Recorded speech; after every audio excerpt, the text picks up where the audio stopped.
Ciao. Bonjour à tous, bonjour à toutes. J'espère que ça va bien tous. On part pour un nouveau numéro dont refait les médias. Ça faisait un petit moment, ça va faire une petite semaine. On a eu une semaine avec un peu d'actualité. Puis samedi dernier, on a eu ce superbe live où on était très nombreux à être présents. Un live sur l'Eurovision. Un sujet dont on reparlera évidemment ce soir, évidemment, bien sûr, avec toutes les petits sujets, les petites polémiques qu'il y aura. Donc voilà, on a pas mal de petites actus à évoquer. Salut Tony, j'espère que tu vas bien. Euh, donc voilà, on a pas mal de petits sujets à évoquer aujourd'hui, qu'on va pouvoir évoquer voilà, toute la soirée. En espérant voilà, que ça vous plaise et on va essayer de creuser un peu tout ça, tout ce qui se passe en ce moment donc je sais pas si vous avez suivi un peu l'actualité média, si vous êtes informé, si vous avez regardé un peu le mercato, mais on va se le regarder ensemble au fur et à mesure. On voit les dernières petites pistes qui sont sorties, évidemment. On va essayer de regarder tout ce qui peut être intéressant ou non à détricoter. Et voilà, on a des petites nouveautés. On a la nouvelle grille de T18 aussi qui est sortie. On le fera en fin de live, je pense, pour voir un peu ce qu'on va retrouver du coup d'ici le 6 juin. Donc une nouvelle chaîne, est-ce qu'elle est aussi ambitieuse que ce qui avait été annoncé? On le verra du coup au fur et à mesure de la soirée. Euh, donc du coup, on va commencer par le premier sujet. C'était une information du Parisien, celle d'un possible transfert de Benjamin Duhamel vers France Inter. Donc l'annonce qu'on avait eue, alors ça date daté de déjà quelques jours, je crois que c'était à la fin de la semaine dernière, euh, le Parisien a annoncé que Benjamin Duhamel pourrait être susceptible de rejoindre France Inter. Dans quel cadre? Ben, en gros, ça faisait déjà quelques années que voilà, Léa Salamé avait abandonné son interview de 7h50. Elle avait récupéré une tranche à 9h. Et depuis, l'interview de 7h50 avait été repris, remaniée, récupérée par Sonia De Villers. Donc la matinale, la première matinale de France, on va même dire le quart d'heure le plus écouté, toute radio confondue, a été honteux le score de Louane à cause du score d'Israël, dit Eléa. On en parlera tout à l'heure, on en parlera tout à l'heure. Mais donc voilà, donc Sonia De Villers a récupéré cette interview, une interview qui se veut, euh, qui était toujours politique, hein, un quart d'heure ultra important pour France Inter, mais aussi avec une ouverture sur la culture, sur des nouveaux sujets, avec le style de Sonia De Villers.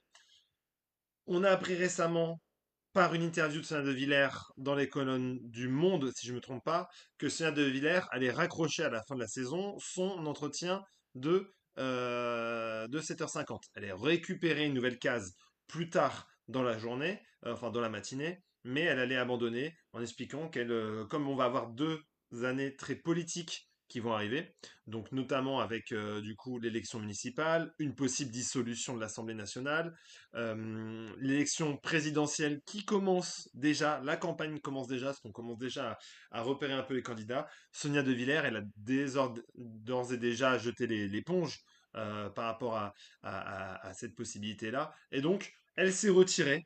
On sait déjà qu'elle se retire. Et donc, France Inter, en première matinale de France, a besoin de remuscler son jeu, de retrouver en fait une voix qui pourra être compétitive.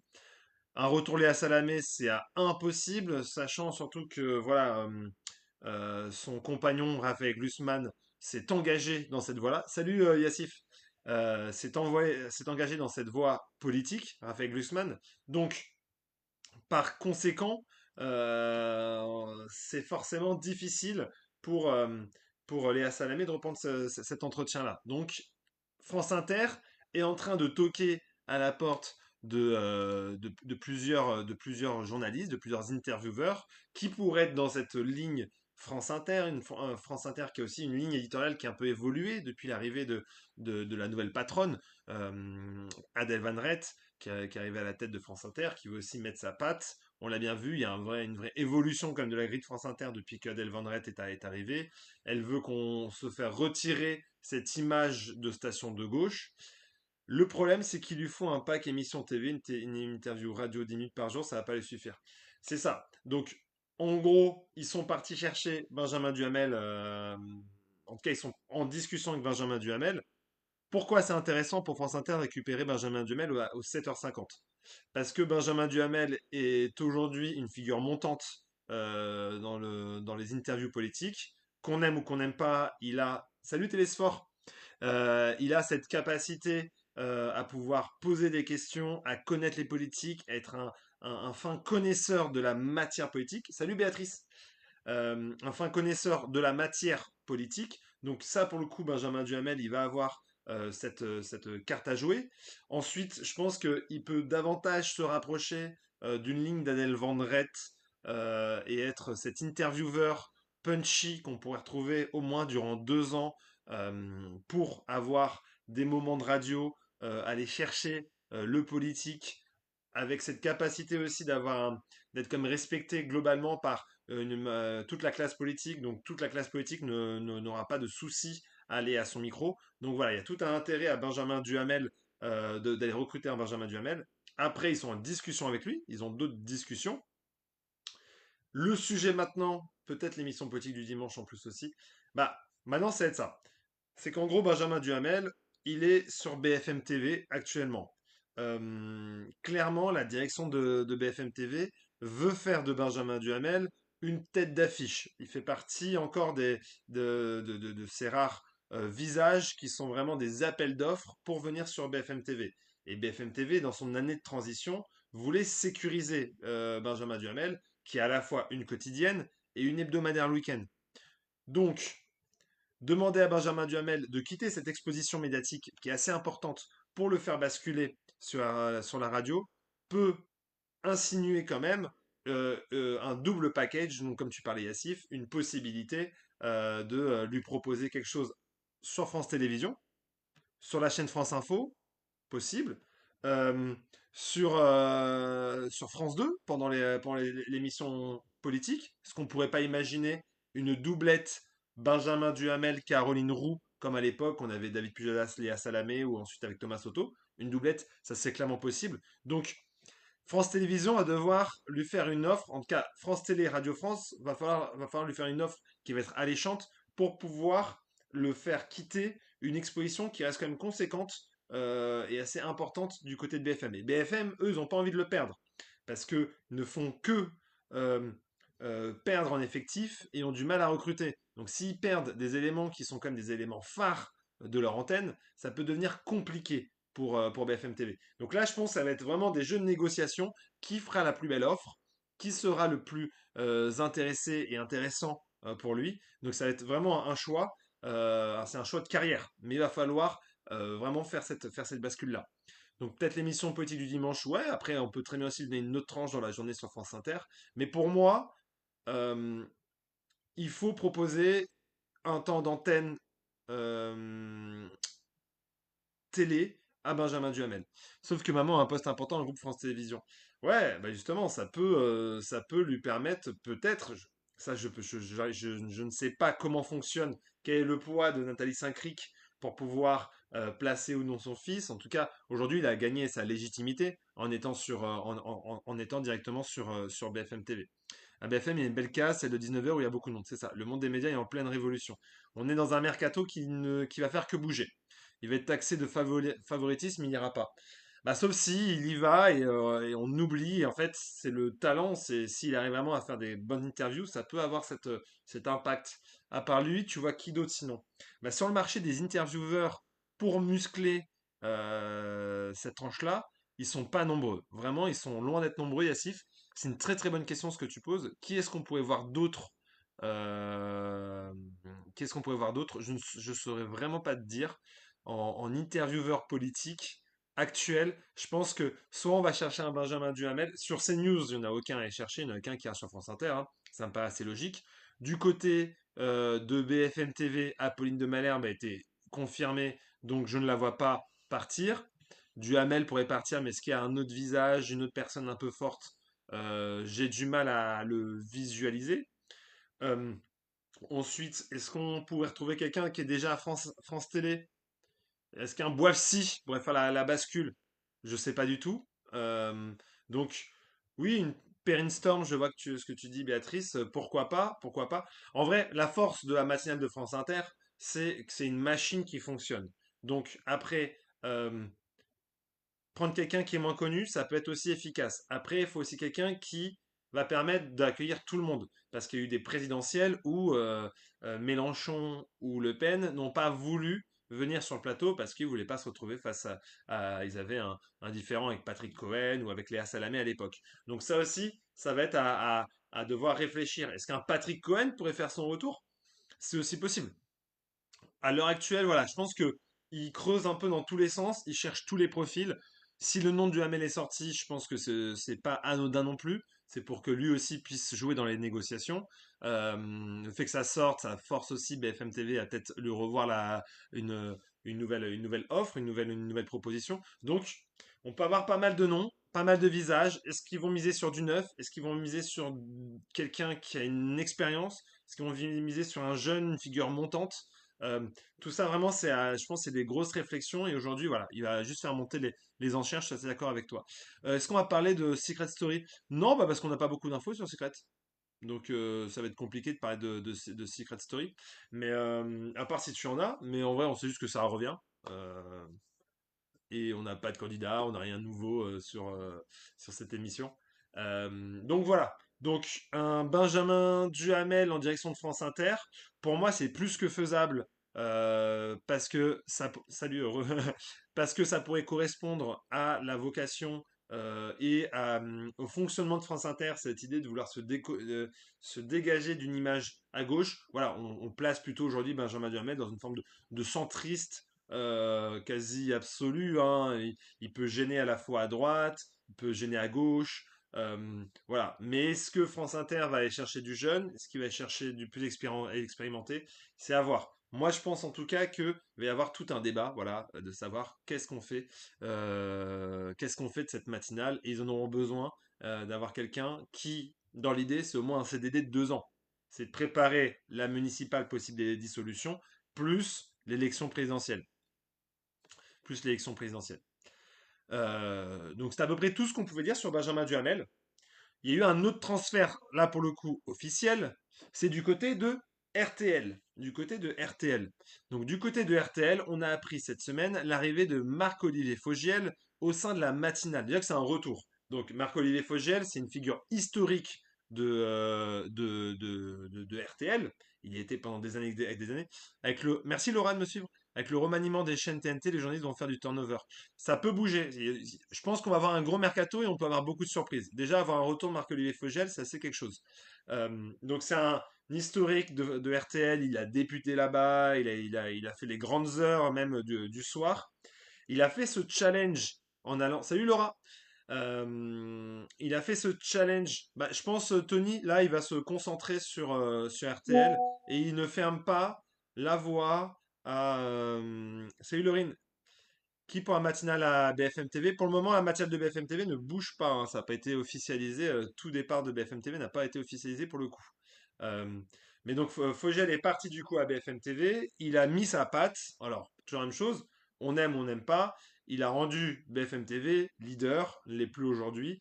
Le nouvel actionnaire, donc lui, il était recruté sous Patrick Drahi, mais au-dessus de lui, il y avait Hervé Bérou, un ancien de RTL, qui a bâti aussi la grandeur de BFM TV, quand BFM TV était la première chaîne de France, et avec une première chaîne de France qui était vraiment impactante. Bérou, Fogiel, c'était un vrai duo. L'arrivée de Rodolphe Saadé au sein de l'actionnariat de BFM TV a redistribué les cartes. Bérou a quitté BFM TV et a rejoint RTL. Donc c'est le directeur d'information du groupe M6, mais aussi du coup de RTL. Et qui est-ce qu'on retrouve du coup sur RTL? Bah, on va dire son partenaire, c'est presque un duo, c'est des gens avec qui ça fonctionne bien. Bah, Marc-Olivier Fogiel, qui débarque dans la matinale. Et en fait, on arrive du coup maintenant à un vrai effet de chaise musicale, puisqu'on a le départ d'Éric Brunet de RTL. Donc ça, c'est acté. Éric Brunet quitte RTL et rejoint LCI pour les week-ends. Il débute là d'ailleurs début juin. Donc, pour le remplacer sur RTL Midi, mais surtout les auditeurs ont la parole. RTL fait appel à Amandine Bégaud qui du coup récupère RTL Midi jusqu'à les auditeurs ont la parole. Est-ce que c'est un bon choix? J'ai l'impression que c'est une décision presque de recasage. On a du mal à comprendre exactement la volonté, parce que ça peut paraître un peu bizarre, c'est un peu quasiment un placard, c'est une expérience particulière. Mais quand on est face à un Pascal Pro qui est très puissant sur ce domaine-là, sur Europe 1, c'est c'est un sacré challenge pour Amandine. Salut Jay. Alors je dis, attendez, je dis un peu, France Inter Apathy sera un bon candidat pour les interviews politiques. Ah ouais, bah tu vois Béatrice, Apathy, ça ferait partir de ceux qu'on irait chercher les vieux pour un CDD de 2 ans. Après, le problème, je pense que c'est l'image et la ligne qu'il peut avoir ne doit pas forcément correspondre à la ligne de Adèle Van Rett actuellement. Donc ça serait pour le coup un choix plutôt surprenant. BFM n'était que la première chaîne info en continu. Ouais, c'est déjà pas mal être première chaîne info en continu. Apathie, je le vois bien aller vers France Inter. Bah moi, je suis toujours dubitatif. En vrai, avec toutes les prises de position, c'est même pas des prises de position, mais en fait, le disque, en sachant que la prise de parole de Jean-Michel Apathy, qui a conduit à son éviction de RTL, euh, je sais pas s'il serait resté sur France Inter aussi. Donc je sais pas si la ligne de France Inter aujourd'hui, elle peut être Apathy compatible. Je m'en pose la question. Je vois plus sur Inter que sur CNews. Ouais, il y a quand même un entre-deux entre les deux, Tony. En vrai, du coup, il y a les rumeurs qu'il disait possiblement sur BFM TV. Ça, en vrai, ça, j'y crois davantage. Bien sûr, il a factuellement dit la vérité à Béatrice, complètement, complètement. Le souci, c'est que l'Arcom ne l'a pas reconnu et RTL ne l'a pas soutenu. Donc, si RTL ne soutient pas, France Inter, je rappelle, a viré Guillaume Meurice pour une blague sur Benjamin Netanyahou. Donc, la nouvelle ligne de France Inter, est-ce qu'elle peut être compatible avec quelqu'un qui euh, a rappelé des faits sur la colonisation en Algérie? Je me pose cette question-là. Par contre, je trouve que Quotidien n'est plus assez percutant qu'avant. Bah, je regarde un peu moins. C'est vrai que les audiences, elles ont un peu baissé quand même. Alors, si dire la vérité, c'est répréhensible, alors où va-t-on? Je suis d'accord avec toi, Béatrice. Je suis d'accord avec toi. Mais l'effet que je peux te donner, c'est que RTL a puni Apathy pour avoir dit la vérité et que l'Arcom est intervenu auprès d'RTL pour la chronique d'Apathy. Donc, je suis d'accord avec toi. On est un combat entre l'émotion, l'opinion contre les faits et l'histoire. Et ça, on est dans un moment médiatique de débat qui est assez intrigant. Je trouve ça assez intrigant. Apathy, il a fait le tour de toutes les radios, on dirait. Ouais, après, il a vachement évolué. Mais par exemple, imaginons un départ de Benjamin Duhamel de BFM TV. S'ils vont le remplacer par un Apathy, moi, je tombe pas ma chaise. De ma chaîne aussi. Mais je tombe pas de ma chaise du tout. Parce qu'un Jean-Michel Apathy qui viendrait sur BFM TV euh, et qui reprendrait la tranche de Duhamel, en vrai, c'est pas déconnant. C'est vraiment pas déconnant. Donc, du côté de RTL, on a Amandine Bégaud qui récupère du coup le RTL Midi. RTL Midi et. Ouais, pour toi, c'est une mauvaise idée, Jay? Le RTL Midi et les auditeurs à la parole. Le RTL Midi, il était tenu par Céline Landreau. Céline Landreau qui, elle, va récupérer du coup en tant que titulaire et officiellement la place de présentatrice du journal de 8 heures. Donc c'est le quart d'heure le plus écouté de toute la journée de RTL. Donc c'est un peu le prime time. Le prime time, c'est vraiment 7h45, 8h. C'est le prime time de toutes les radios généralistes. Donc, Céline Landreau sera la femme la plus écoutée de RTL. Voilà, c'est important de le savoir, ça sera le cas. L'idée de RTL, c'est vraiment de muscler cette matinale, parce qu'à une époque, RTL était la première station de France. Vraiment, je ne sais pas si certains se souviennent dans le chat, mais à un moment, RTL était la première station de France. Aujourd'hui, elle ne l'est plus. Elle est largement dépassée, elle est en dégringolade d'un point de vue des audiences, et donc il est essentiel pour RTL de retrouver de l'avant, donc aller prendre une titulaire, enfin quelqu'un de vraiment de la maison euh, c'est une Landreau. Et Fogiel qui débarque, lui, pour une interview qui se veut culturelle, avec une personnalité, lui, il fera pas d'interview politique. Et Thomas Soto qui, lui, garde la grosse machine, rien que pour lui. Donc c'est quasiment une mise en avant de Thomas Soto qui arrive en fait quasiment à se débarrasser indirectement. Ça, j'en sais rien si c'est sa volonté ou pas, mais en tout cas, Amandine Bégopard, et lui, se retrouve seul aux manettes. Il devient le monsieur RTL du matin. Si j'avais une chaîne, je miserais sur Perrine Storm. Mais je vois que vous êtes beaucoup aimé Perrine Storm, et c'est vrai que c'est une bonne journaliste.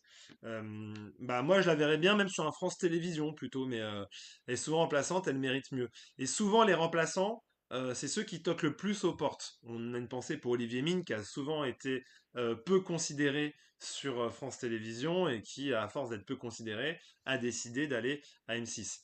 Moi, j'arrête d'écouter RTL qui a trop de pubs. Ah, ça, c'est le problème de toutes les stations. Salut Kenza! De toutes les stations privées. Les stations privées, forcément, il y a de la publicité. Les stations privées, elles vivent de ça. Donc voilà. En fait, je pense, pour moi, il faut s'habituer. Moi, j'ai été longtemps à écouter RTL et en fait, notamment pour Philippe Cavrivière, parce que je trouve que c'est l'un des meilleurs actuels à la radio dans les radios généralistes. Donc, moi, ça me dérange pas. Je trouve qu'on s'habitue à la pub. Mais c'est vrai que quand on passe de France Inter, de France Info, du service public, bah, quand on arrive à la publicité, c'est beaucoup trop. C'est beaucoup trop. Allez, ta région, Tony, ok. Amon Bego, c'est à Sandrine Quétier de RTL. Bah, Amon Bego, c'est aussi, voilà, c'est un parcours, une histoire, enfin, c'est une ancienne de iTélé qui a rejoint le groupe M6. Alors, dans mes souvenirs, Amandine Bégaud, elle a dû faire aussi du 12 ou 1945, un tout petit peu en remplacement. Mais voilà, et on l'a mis comme cette tranche-là. Pour moi, elle n'est pas mauvaise. À voir maintenant. Perrine Storm, j'ai grandi avec des radios, avec de la pub, donc ça, c'est ça. Vraiment, on ne remercie pas assez la pub en TV et en radio, ça fait vraiment vivre les grilles, hein, mais complètement. C'est-à-dire que si t'as pas les. Mais même pour France Télévisions, là, on parle un peu de publicité. France Télévisions, l'arrêt de la pub à 20 h, ça n'a pas été un cadeau pour France Télévisions, loin de là. Parce que déjà, l'argument premier était de dire il faut pas qu'après 20 h, les programmes soient dédiés aux audiences, si elles le sont. C'est-à-dire que si une émission ne fait pas d'audience après 20 h sur France 2, croyez-moi qu'elle est déprogrammée. Et puis surtout, c'était le nerf de la guerre. Parce que qu'est-ce qui est arrivé par exemple sur France Télévisions? C'est que c'est les chaînes privées qui ont dit jackpot. Parce que moins de publicité sur France Télévisions, c'est plus de publicité pour les concurrents. Et donc à M6, ils étaient très contents, à TF1, ils étaient très contents. Donc la publicité, en vrai, aujourd'hui, c'est le modèle le plus facile pour pouvoir produire des programmes avec vraiment une offre qui est très diverse. Donc on peut accepter, et pour moi on peut s'y habituer, c'est un rythme. L'avantage des radios, c'est que tout est chronométré, c'est qu'on sait quasiment quand est-ce qu'il y a la pub, quand est-ce qu'elle n'y est pas. À 8 heures, il y a l'interview. Donc en gros, comme Tony qui disait qu'il a grandi avec en écoutant la radio de la pub, en fait c'est plutôt un système de consommation. Et il faut se rendre compte que c'est le modèle économique. C'est comme ceux qui utilisent des bloqueurs de pub en allant sur des sites internet. Il faut savoir que les bloqueurs de pub, bah, ça ne permet pas de du coup financer parce que ça ne rentre pas de dessous sur le site. Et donc un site web que vous appréciez, vous mettez un bloqueur de pub, bah, les journalistes qui sont dedans, bah, on leur dira vos performances, elles ont aucun retour et donc on pourra moins les financer. Donc il y a aussi une réflexion de se dire pourquoi est-ce qu'il y a de la pub, à quoi est-ce qu'elle sert, et donc parfois qu'on est sur un site qui peut vous plaire, laissez la pub, c'est votre moyen de, bah, comme quand on achetait avant 50 centimes son journal, bah, parfois c'est le donner le sentiment d'acheter un peu aussi de la presse, de l'information, parce que l'information, c'est un coût. Et voilà, il n'y a pas tous les services publics qui permettent de payer tout ça. Et voilà, service public et en plus, on va dire, contraint par là, aujourd'hui une budgétisation de l'État, et donc c'est encore plus compliqué. C'est un cadeau pour TF1 et Patrick Lelay, Amine Nicolas Sarkozy. Tout à fait, Tony, tout à fait. Niveau pub, RMC Europe 1 passe un petit chouïa moins de pub que RTL. Oui, oui. Après, voilà, pour moi, la pub, ça fait partie. En vrai, j'ai plus aujourd'hui de soucis à écouter de la pub sur des stations musicales, mais parce que ma consommation de la musique passe beaucoup moins par les stations musicales. C'est plus pour ça. J'ai grandi principalement avec RTL et Europe 1. Par contre, en télévision, j'ai pas mal regardé des chaînes du service public. Ah, ok, Tony. Mais Moi, par exemple, je sais pas vous, mais moi j'ai été un enfant de la télévision, mais aussi un enfant de la publicité. C'est que, alors, il y a eu un super doc fait par Thierry Ardisson sur la publicité. C'est vrai que là, on dévie un peu des sujets, mais comme c'est des sujets je vois qui sont abordés dans le chat, et dans le doc, Ardisson expliquait que pour pouvoir redonner un élan à la publicité, il fallait que la publicité soit un moment de divertissement pour le téléspectateur. Et donc le nombre de pubs qui sont entrés dans nos têtes, qui sont devenus des références, qui sont devenus des mèmes qu'on peut ressortir aujourd'hui, vraiment en deux mots, en deux phrases, un slogan, euh, c'est quasiment du génie. Et je trouve que ça manque un tout petit peu. Moi, je trouve, j'aimerais retrouver de la pub engageante qui donne de l'émotion, qui nous rattrape pour qu'on puisse se dire, bah, regarder une page de pub, ça peut aussi être un moment où on voit aussi des créatifs proposer des choses originales. Merci Chamilton de me suivre. La pub, c'est de temps en temps en famille. Pour moi, pendant les repas, on ne zappe pas. Ouais, voilà, c'est ça. La musique de la Puberta, ouais, j'aime la pub pour ma part. Le doc d'Ardisson, j'avais fait Ardisson une interview pour ce doc et c'était vraiment ultra passionnant. Et, euh, et il faut que c'est bête, mais si la pub elle veut pouvoir vendre, il faut qu'elle se renouvelle. Alors il y en a, hein, franchement, je vais pas tout jeter. Et il y en a qui sont même agaçantes parce qu'elles rentrent dans la tête. Si tu as besoin d'un appart. Voilà, c'est le genre de trucs qui rentrent dans la tête directement. Ouais, Culture Pub, c'était vachement bien.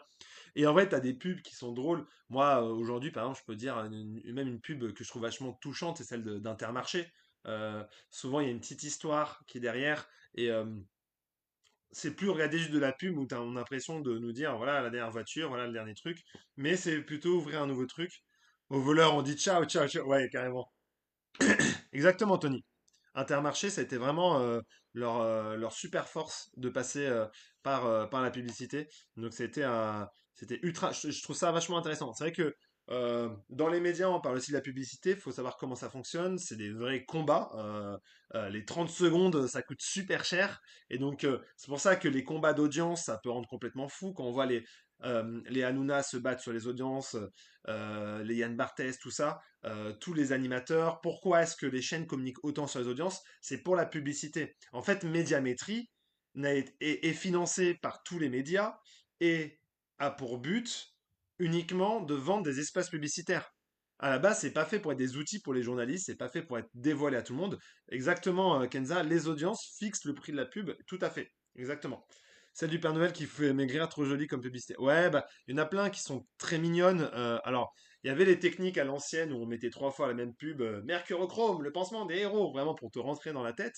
Mais, en gros, faut expliquer, voilà, le revenu publicitaire, c'est un cycle. C'est-à-dire que plus on va avoir de programmes innovants qui vont rassembler les gens devant la télévision, plus ils vont proposer les chaînes vont pouvoir proposer aux annonceurs des prix assez conséquents, mais du coup, les annonceurs, eux, ils ont intérêt à se dire, il faut avoir une pub qui va marquer, et donc ils vont pouvoir investir. Et en fait, c'est un cercle vertueux, c'est-à-dire qu'on va avoir plus de programmes de qualité et qui vont rassembler un maximum de personnes, qui va permettre ensuite d'avoir des publicités qui vont financer les chaînes et ces mêmes publicités qui, elles, vont essayer de marquer les esprits en étant de grande qualité. Donc voilà, il faut que ce soit vraiment un cercle vertueux et indirectement, bah, c'est les programmes qui sont le plus importants. Parce que si un programme est regardé par pas grand monde et qu'il y a une super pub entre les deux, personne ne va voir la pub. Et la marque, derrière, elle va pas être contente. Donc voilà, c'est vraiment la télévision, la radio, elles ont un impact aussi à se dire quel contenu je dois proposer pour pouvoir rassembler le plus grand monde. J'ai toujours été fasciné par la façon dont l'audience est calculée. Ouais, c'est vrai, bon, on pourrait un jour entrer en détail là-dessus, mais l'audience, pour le coup, l'audience télé, c'est bien plus précis qu'on ne le pense. C'est vraiment un système scientifique et ultra intéressant. Une des plus connues, tu pousses le bouchon un peu trop loin, Maurice. Ouais, si je vais bien, je m'amine, évidemment, on l'a trois fois. La guerre, l'accès, c'est lié à ça, mais après, il y a aussi des questions d'image, TPMP, VS quotidien. Tout à fait. Il y a une histoire d'image, mais en fait, c'est aussi une histoire de gros sous. En fait, en premier, c'est qu'on pense que oui, je fais 3 millions, 4 millions, je sais pas, mais c'est surtout que le nerf de la guerre, c'est si tu dis que tu fais 3 millions, c'est que Hanouna, il veut récupérer les meilleures pubs de quotidien. C'est ça, en fait, le but ultime, il est là. C'est que il veut avoir cet espace publicitaire que le quotidien n'aura pas, et inversement. C'est pour ça que moi, quand par exemple je bossais tous les matins sur les audiences, sur Pure Média, je n'avais pas le droit de me tromper sur les chiffres, parce que on est élu par tout le secteur, et donc il est essentiel d'avoir une bonne analyse des audiences, et donc de pouvoir bien décrypter. Il faut aussi regarder l'âge, le porte-monnaie du spectateur, pas que le nombre. Tout à fait, Hamilton. Mais en fait, l'idée, c'est de toucher le plus large public. Plus on touche un public large, plus on peut avoir un panel de consommateurs qui est intéressant. Ensuite, en fonction de ton annonceur, tu vas aussi te diriger vers des programmes et des contenus différents. C'est-à-dire, c'est un programme pour la ménagère de moins de 50 ans, c'est celle qui est dite comme celle qui consomme le plus, qui va être la plus grande consommatrice. Consommatrice, je confirme, je regarde les audiences tous les matins sur Pure Média et le Parisien. Oh, t'es top, Kenza. Mais en effet, en fonction du public que tu présentes, bah, c'est comme ça que tu négocies tes pages pub.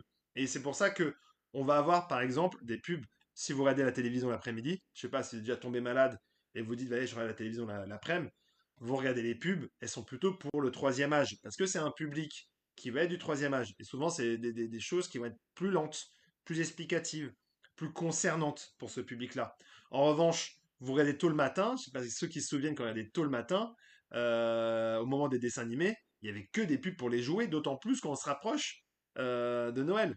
Et donc, les grands moments où il y avait on va dire, les pubs les plus impactantes, c'est le moment où il y a le plus de téléspectateurs, quand tous les spectateurs peuvent être le plus réunis possible. Souvent, on les retrouve, par exemple, le soir des enfoirés, page pub.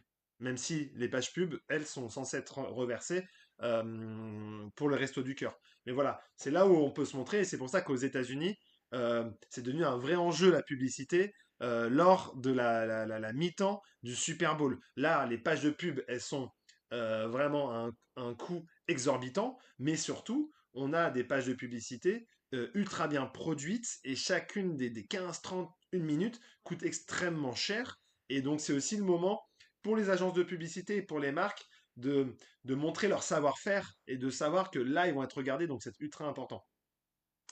Le Montescalier SC après-midi, exactement.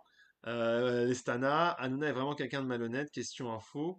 Vidéo que tu as faite sur le pseudo. Ouais, tout à fait, tout à fait, tout à fait. Je n'allais pas forcément revenir dessus, Béatrice, mais sur l'auditeur. Mais c'est vrai que sur l'auditeur, c'était complètement dingo, en fait. Moi, je l'avais pas vu, hein. C'est en allant dans les décisions de l'Arcom que j'ai vu cette séquence-là où en fait, c'est un ancien eurodéputé, bien à droite, très conservateur, qui passe à l'antenne pour critiquer l'islam et la France insoumise.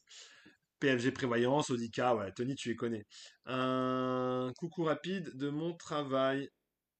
Ah, ok, Béro. Tu taffes tard ce soir, Béro. Tu m'as toujours pas dit où tu bossais, mais merci pour le coucou.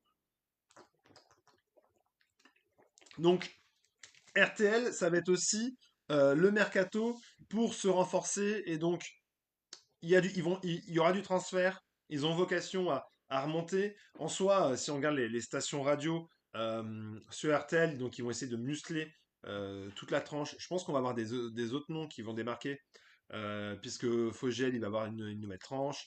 Enfin, il va avoir un nouveau rendez-vous, mais il pourrait très bien avoir une autre tranche sur RTL. Euh, sur Fun Radio, on a comme l'arrivée d'Anouna. RTL2, ils ont sanctuarisé autour de Greg Hacher, qui est aussi ultra important. Donc tout ça, ça peut pas mal évoluer. Je dis pas en quoi je travaille. Ah d'accord, Béron, il n'y a pas de souci, il n'y a pas de souci, je t'oblige à rien. Avec la multiplication des plateformes, réseaux sociaux, l'audimat des journalistes n'est pas en souffrance. Si, si, si, complètement. Complètement, complètement. Je voyais par exemple, Jay, je voyais par exemple que certains observateurs des médias ont dit que l'interview d'Emmanuel Macron qu'il y a eu sur TF1 l'autre jour, donc il a fait un peu plus de 5 millions de téléspectateurs, était un flop. Merci DJ Mario, c'est peut-être l'espagnol de me suivre. On a dit que les audiences étaient pas bonnes pour Emmanuel Macron. Moi de ma manière d'analyser, il a dépassé les 5 millions. Aujourd'hui, on a de moins en moins de programmes qui dépassent les 5 millions en France. C'est de plus en plus difficile. Euh, donc c'est quand même un enjeu à voir. France 3, Le Renard, Publicité Stana, Rex, Publicité Audica, Slam, exactement, ouais, Tony. Donc, on a quand même un vrai challenge. On le voit sur les divertissements qui réunissent. de moins en moins de personnes, une baisse. On est passé sous les 4 millions de téléspectateurs, là où une époque, on avait des koh des The Voice, qui étaient à 6, 7, 8 millions de téléspectateurs. Donc on a vraiment une chute. Ah, DJ Maro, tu bosses à Radio Latina? Top! Putain, on a des stars, on a des stars sur le live. Duhamel sur France Inter, les partout. Ok, Pascal. Oui, à BFM, ouais, ça part. Donc en vrai, là, le mercato est en train de se construire. Je pense qu'on fera au cours de l'été un peu un bilan qui a fait les meilleurs transferts. Honnêtement, M6, le groupe M6, c'est quand même pas mal. Le retour de Fogiel, euh, Olivier Mine, Hanouna, on verra ce que ça donne, mais ça reste quand même un gros coup. J'aimerais tellement un LOL sur la TNT. Un LOL qui ressort. Mais oui, du côté des audiences, c'est de plus en plus compliqué de pouvoir à nouveau fédérer. Après, on a toujours des exceptions. On a HPI, même si HPI a encore baissé, a quand même baissé d'audience, il y aura un mercato aussi énorme qu'en 2006 ou en 87. En 87, je me rappelle plus, Tony. Mais en tout cas, on a quand même une baisse d'audience pour HPI, mais ça reste quand même quasiment à 6 millions de téléspectateurs. Donc c'est encore un rendez-vous familial qui réunit. On a encore quand même l'Eurovision qui a fait plus de 5 millions de téléspectateurs. C'est encore des rendez-vous. Pour une série, c'est très, très, très rare. Pour une fiction comme HPI, c'est quand même très, très rare d'être aussi haut. Vraiment, aujourd'hui, être à 6 millions, il y a des unitaires qui peuvent faire ça de temps en temps, mais en vrai, c'est très très rare pour une série. C'est même pour ça que c'est la dernière, parce que je pense que TF1 est conscient aussi du risque de d'épuiser un programme. En 87, c'est vedette TF1 qui était embauché. Ah oui, par la 5, tu as raison, Tony. Mais voilà, ensuite, maintenant, c'est le direct. C'est en gros l'Eurovision aujourd'hui, nous, en mettant de vraies personnalités. C'est-à-dire que l'Eurovision, ils ont fait 5 millions de téléspectateurs en moyenne jusqu'à 1 heure du matin. Et ça, c'est quand même assez impressionnant. C'est assez impressionnant pour France 2. HPI en consolidé, ça fait 20 millions. En consolidé, 20? T'es sûr de 20 millions? Ah, 10, oui, oui. J'ai fait peur. 20 millions, 20 millions, c'est une finale de Coupe du Monde. C'est une finale de Coupe du Monde. Tu me fais peur, Kenza. J'ai vraiment à télé qu'à une époque, j'avoue. Ouais, bah, avec l'âge aussi, Tony, hein, on a tendance à évoluer. Ouais, tu m'as fait peur, Kenza. Je me suis dit, waouh, 20 millions. Euh, mais ouais, donc, la télévision, elle évolue. Je pense que M6 va signer le record d'audience de l'année avec la finale de Ligue des Champions. Ils ont eu vraiment le nez, la seule année où ils récupèrent pendant 3 ans le contrat, c'est pour M6, la finale de Ligue des Champions. Ils ont le Paris Saint-Germain. Donc là, je pense que c'est le 31 mai, dans mes souvenirs.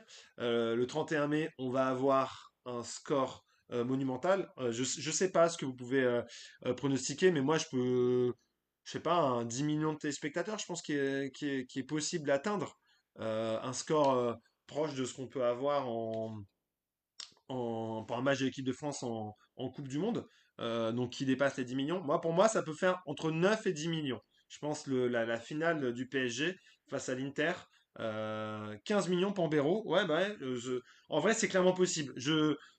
Comme ça fait tellement longtemps qu'on n'a pas vraiment du football de professionnel en clair, c'est difficile, c'est vraiment difficile.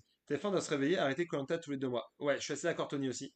Euh, Parce qu'en fait, je pense qu'ils s'y retrouvent en FRDA, mais en programme qui rassemble le public, c'est quand même de plus en plus difficile.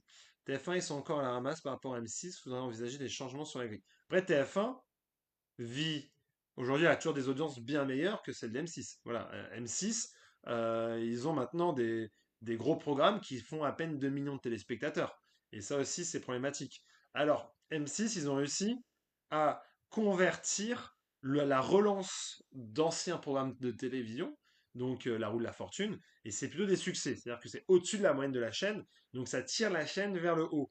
Donc des scores qui sont aujourd'hui à 10% pour M6 sont des bons scores. C'est important de le dire. Par rapport à la chaîne, c'est des bons scores. Ça tire la chaîne vers le haut. Là où on a plus de difficultés, par exemple, avec le talk de Félix Meunier, qui eux tirent la chaîne vers le bas. Merci Gaucho Sapiens de me suivre. M6, ils vont avoir Hanouna, Olivier Mina, Ligue des Champions et la Coupe du Monde. Tout à fait. À part Massinger dans cette star Colanta, toujours un même problème. Ouais. Assez d'accord avec toi, Laurine. En fait, le truc, c'est que pour eux, c'est des totems, on va dire, c'est des piliers de programmation qui leur permettent d'avoir au moins toujours un public. Mais c'est vrai que ces programmes-là, ils ont une audience qui s'érode au fur et à mesure. On sait s'il y a un koh en septembre. Bah, en tout cas, il y en a un qui est déjà en tournage ou qui est même déjà terminé, je sais plus. De toute façon, ça, faut, là, actuellement, à chaque diffusion, il y a déjà un koh qui est tourné. Est-ce qu'ils vont le mettre en septembre? Ça, on ne sait pas encore. Moi, en tout cas, moi, je ne sais pas encore. Je crois qu'ils n'ont pas encore donné d'informations dessus. J'aime TF1, mais on commence à dormir. Ouais.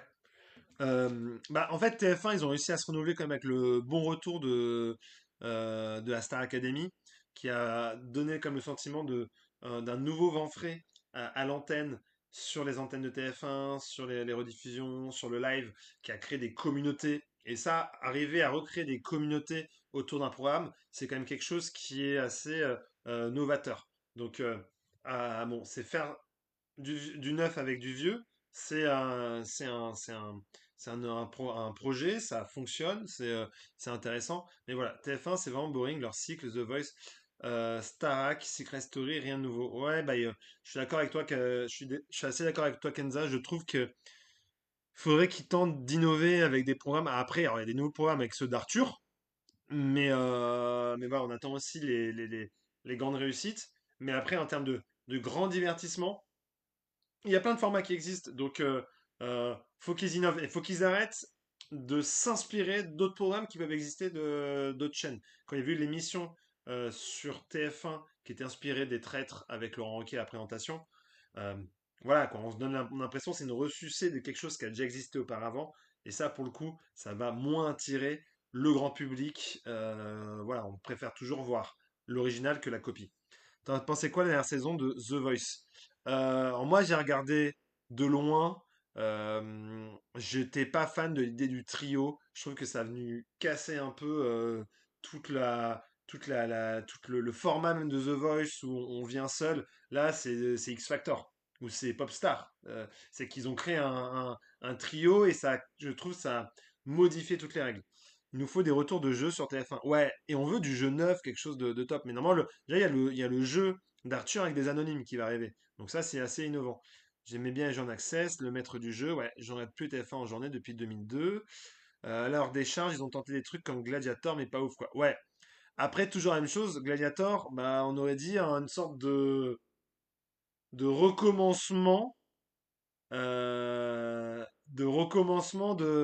il s'appelle, de Ninja Warrior. Et en fait, se dire qu'un programme est déjà un truc qui est inspiré d'un autre programme qui existe déjà, ça va pas. En fait, faut pour moi, il va falloir un moment qu'ils fassent appel à des vraies boîtes de production, et il y en a avec plein d'idées, pour pouvoir enfin lancer des programmes qui peuvent être innovants. Mais voilà, là, c'est des accords. Surtout qu'aujourd'hui, on est à une époque où les plateformes, je trouve, ont arrêté leur montée en flèche, les prix augmentent, on n'a plus de programmes aussi originaux qu'avant. Vraiment, on a moins de programmes qui marquent. Voilà, on dit plus, Ouah, ce truc sur Netflix, c'est vraiment épisodique à chaque fois. Donc, pour moi, la télévision, elle a un moment où elle peut refaire une bascule. Donc, c'est vraiment le moment pour moi qui peut être assez intéressant. Le bon score du Maroc FM donne pas envie à M6 d'en faire des murs. Oui, mais je pense que M6, dans sa situation de challenger, va lancer des programmes parce qu'ils vont essayer de surfer sur la nostalgie. Donc, je mise sur un retour du maillon faible concrètement. Il n'y a plus d'animateur avec un A majuscule sur TF1, donc c'est chiant. Ouais, bah en animateur pas mal, il y a quand même Camille Combal qui s'en sort et Nagui, Nikos, je veux dire, sont encore des animateurs quand même assez conséquents, je trouve, hein, selon moi. American Gladiator existait dans les années 90, ça ressemblait à du mauvais Interville. En fait, je sais pas si c'est moi qui vieillis, mais j'aime bien la DA de France Télévisions. Ok, ok, ok. Euh, France Télé. Ouais, en fait, moi, je regarde aussi de moins en moins. Je pense que je regarde beaucoup plus. En fait, je pense que la chaîne que je regarde indirectement le plus, ça va être M6 quand ils ont des bons divs ou donc des choses comme ça. Après, quand je suis en famille, je sais que chez moi, ça peut regarder du TF1 et France Télévisions, ça va dépendre du programme. Là, ils veulent mettre Secret Story, c'est une blague sur TF1. Camille Combal est chroniqueur pour moi.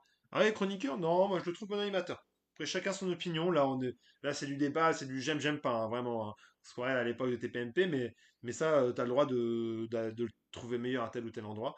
Mais ouais, Secret Story, moi, je trouve ça décevant depuis son retour parce que c'est quand même, c'est à la fois, ça s'assume pas comme un Secret Story, les secrets sont pas ouf, ça fait moins l'événement, on est moins sur quelque chose aussi fort que la Starac. Moi, je suis beaucoup sur les plateformes. Ok, ouais, mais après, il faut les payer toutes les plateformes. Là où la télévision, c'est gratuit, justement, grâce à la pub, comme on disait juste avant. Animateur, mais pas trop surcoté. Première chaîne d'Europe, mais zéro innovation. Ouais, bah, c'est un peu, euh, c'est un peu le problème de la frilosité actuelle. C'est-à-dire que miser sur du neuf, miser sur des visages non connus, c'est un prix qui est trop coûteux pour les chaînes qui préfèrent miser sur des programmes déjà connus des téléspectateurs, des visages déjà connus, et ils veulent laisser en fait les petites chaînes faire des coups de poker parce que c'est elles qui sont challengeuses. C'est-à-dire que quand tu es TF1 et que tu es la première chaîne d'Europe, est-ce que c'est à toi d'être innovante? Moi, je dirais oui, mais pour eux, financièrement, ils ont plus intérêt à relancer des formats qu'on connaît déjà et être plus dans un truc de nostalgique et dire, bah, nous, on est les boss. Et que s'il y a un format qui est intéressant sur une plus petite chaîne, eux, ils vont aller les chercher, ils vont les récupérer. Ouais, on va en parler tout à l'heure de la grille de T18. Pour ma part, je regardais C8 depuis 20 ans et l'ARCOM a décidé autrement.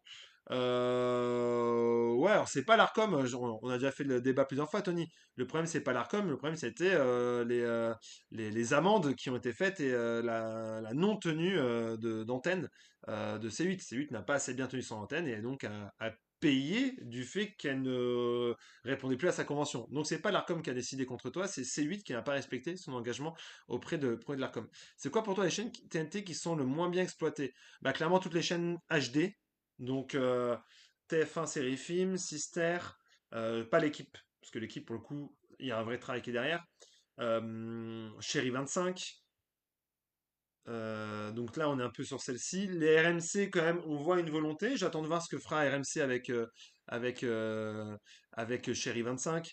Ils vont avoir, je pense, envie d'aller sur le segment féminin à 100%, donc ça va être assez intéressant. On avait déjà regardé ensemble le fond de la grille, à quoi ça pouvait ressembler. Maintenant, sur le reste de la TNT, euh, je pense que voilà, TFX, c'est un peu faible, et TMC, tu retires quotidien, il y a pas grand-chose, hein. C'est un peu faiblard aussi. Avant, j'aimais bien Netflix, mais c'est devenu cher pour ce qu'ils proposent. Ouais, bah, je suis assez d'accord avec vous. Les plateformes, si on veut tout regarder sur les plateformes, ça devient de plus en plus cher. La seule bonne émission de Camille Combal était Plan C. Pour moi, il est très exposé et sous-employé. Ah, ok. Bah, moi, je trouve quand même, en vrai, Danse avec les stars, je trouve il a mis comme un petit coup de peps dedans. Euh, il est pas mauvais à Massinger. Je trouve que c'est pas lui le. Il porte pas Massinger parce que le concept de Massinger, c'est les costumes. Mais je trouve qu'il le fait plutôt bien. Je trouve que c'est un bon encoreman pour le coup. Après, de là, il a pas encore ce big show qu'il pourrait avoir. Pour moi, il a pas réussi à le. Pour moi, il est loin d'être mauvais. Vraiment, en fait, tu le mets même dans une émission qui est mauvaise, il sera bon. Mais par contre, il n'a pas encore cette émission où il est euh, une référence. Tu sais pourquoi il n'y a pas de captation de concert à la Star Academy à Bercy comme l'an dernier? Non, je sais pas, Yassif. Critique pas l'équipe, j'aurais beaucoup. Justement, je critique pas l'équipe. Justement, je disais que c'était des choses de qualité. Merci Al de me suivre. J'aime beaucoup les RMC. Perso, la grille est vraiment pas mal. Bah, en tout cas, ils essaient de la développer. Ils vont continuer comme ça.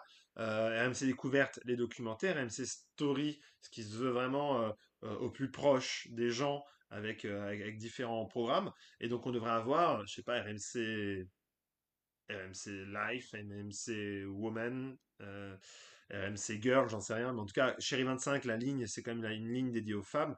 Donc RMC, Chéri 25, sous l'étendard d'RMC et de Rodolphe Saadé, sera contrainte de proposer un contenu dédié aux femmes. Donc ça va être assez intéressant à voir ce qu'ils vont pouvoir proposer, ce qu'ils vont pouvoir engager comme proposition.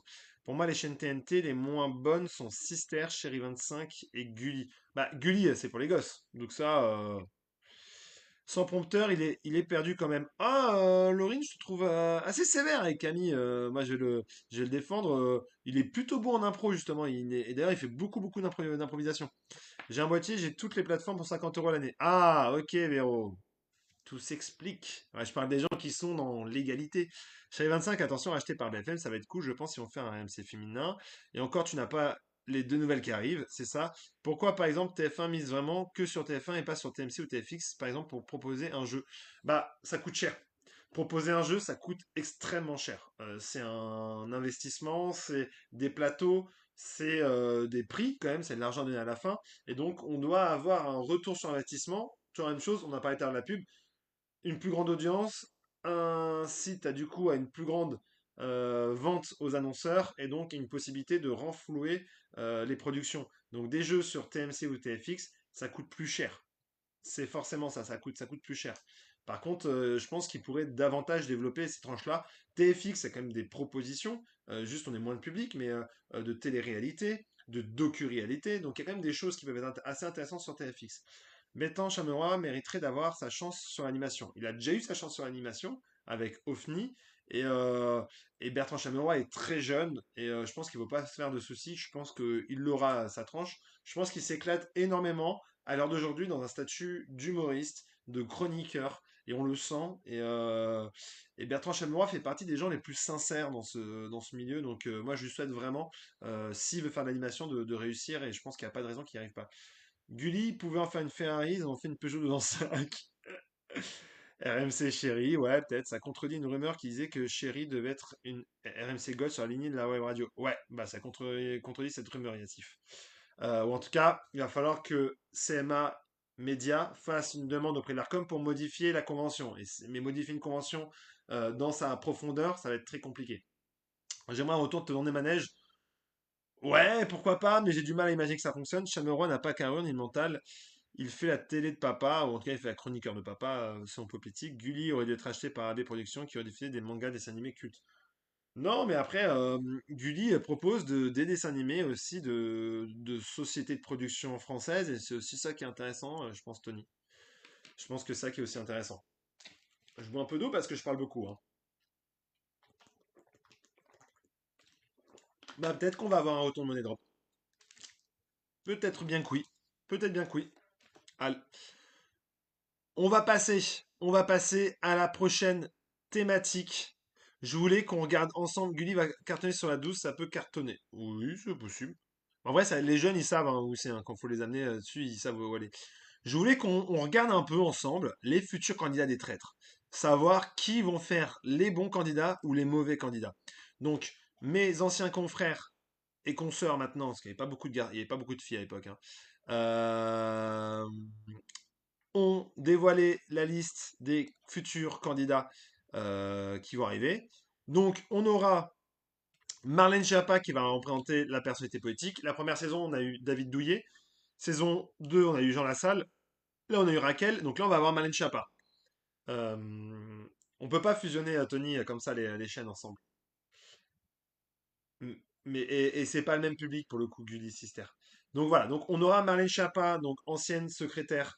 Personne sera meilleur que Sophie Tapie pour toi. Bah ouais, c'est la queen, Sophie, c'est la queen. Donc Marlène Schiappa, on la verra dans le jeu. Est-ce qu'elle sera en traître? Ça peut être possible. Ce sera pas dur pour Schiappa de faire la traite. Ils avaient proposé à Royal aussi. Ouais, c'est vrai, Ségolène Royal. Peut-être que Ségolène Royal, elle vise quand même des élections. Je sais pas. On sait pas du tout quand est-ce que cette saison, elle était tournée. La future saison était tournée. Est-ce qu'on l'aura au mois d'août? Est-ce que du coup, on l'aura avec un temps différent? Est-ce qu'on l'aura plus tard? Saison Trierweiler, ils sont gonflés. Comment on peut passer de ministre à candidat dans les traites? Chaud quand même. Après, c'est un jeu qui est qui est plutôt sympa. On l'a vu avec certains politiques. Je trouve, voilà, une Raquel Garrido, je trouve que ça l'a pas trop desservi en tant que femme politique. Donc en tout cas, voilà, on a une Marlène Schiappa. C'est pas ma personnalité politique préférée. C'est pas la personne que je peux trouver plus pertinent. À voir, à voir. Ouais, voilà, je suis assez d'accord avec toi, Yassif. Je trouve pas ça méga trash. Ouais, en fait, je trouve comme tu dis, Tony, c'est ce qui fait son charme, c'est un casting aléatoire. Surtout un casting, c'est des personnalités qu'on n'a pas forcément toujours l'habitude de les voir à la télé. T'aurais mis qui, toi, comme politique? Bah, Raquel, c'était pas mal. Après, en ancien politique, il n'y en a plus beaucoup, il n'y en a plus des tonnes. Excusez-moi, j'ai éternué. Donc, ensuite, on a Elena Noguera, donc le futur visage du futur quotidien de M6. Donc un feuilleton quotidien qu'on aura cet été. Est-ce que ça va durer plus tard? En tout cas, je pense qu'ils vont tester le feuilleton quotidien.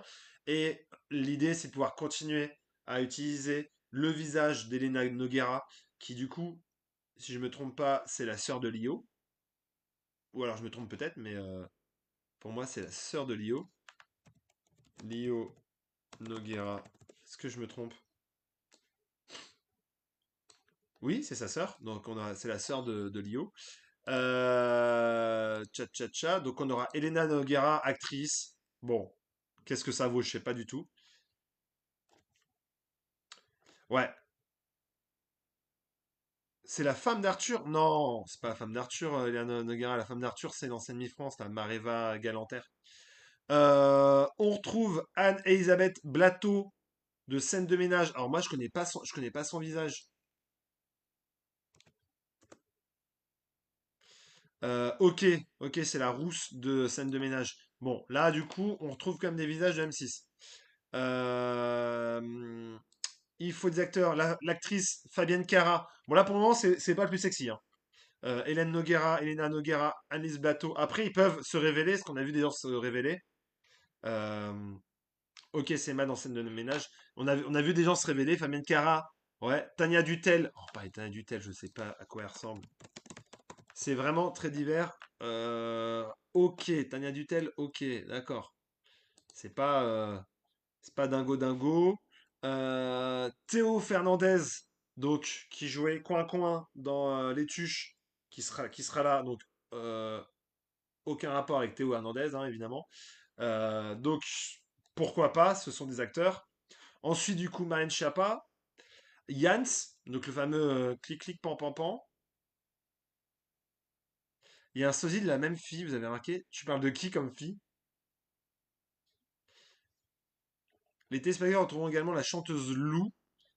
Donc, il y a toujours le rôle de la jeune fille. C'est Rose, comme elle s'appelle, c'est Julie Katz. On a toujours ce rôle-là.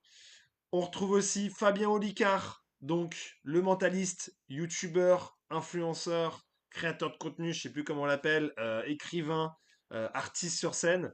Lui, je pense que c'est un personnage qui peut être assez marrant. Est-ce qu'ils vont le mettre et puis il peut être très très fort. Est-ce qu'ils vont le mettre traître ou non? À voir. Dwagby, donc qui représente les réseaux sociaux, donc figure de l'e-sport, mais figure de Twitch, figure de tous les grands événements qui sont liés au web depuis bien bien longtemps. Donc ça peut être vachement intéressant, Dwagby. Il sera accompagné du coup de Marcus, l'ancien animateur de Game One. Plutôt sympa, à voir ce qu'il vaut aussi. Dwagby, c'est plutôt sympa. Après, il aura plutôt, je pense, un profil à se faire éliminer rapidement. Ensuite, qui est-ce qu'on trouve? Olivier Ball, auteur de thrillers fantastiques. Ok. Et puis surtout, incroyable, Raymond Domenech.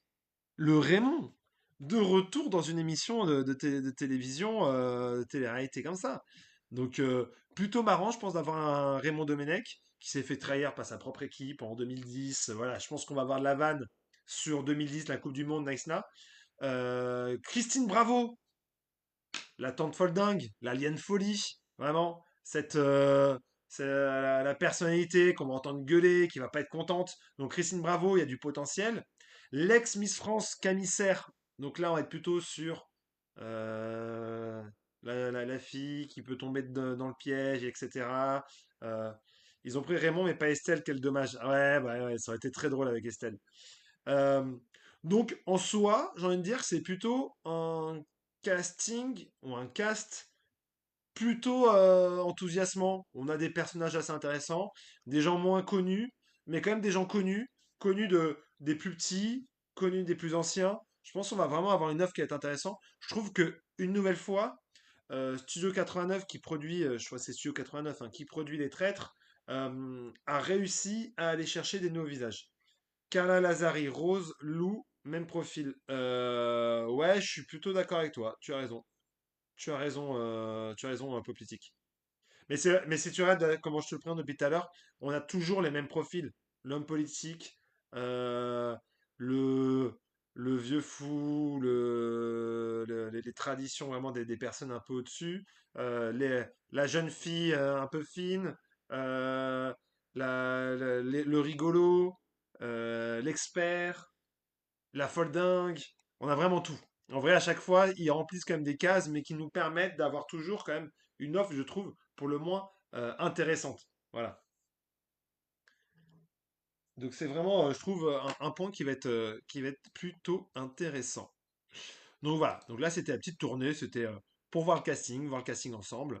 Et je pense que ça va être plutôt intéressant. On sait qui sont les vieux fous et les folles dingues. Ouais, on sait. Voilà.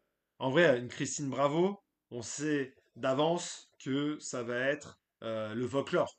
Elle va accuser tout le monde, ça va se retourner contre elle. Je pense que c'est quand même assez marrant. Vraiment, je trouve ça assez drôle. On va passer à un sujet qui a fait vachement parler ces derniers jours, ces dernières heures, depuis samedi. Donc samedi, on a eu l'Eurovision. L'Eurovision, on a fait quand même la soirée ensemble sur live jusqu'à 1h du matin. On a fait un pic d'audience monstrueux. Je pense que ceux qui étaient là s'en souviennent. On a fait un pic à 1800 personnes. Donc je vous remercie à vous. J'espère vraiment que ça vous a plu. Donc on a eu pas mal de moments qui étaient assez surprenant pendant ce live.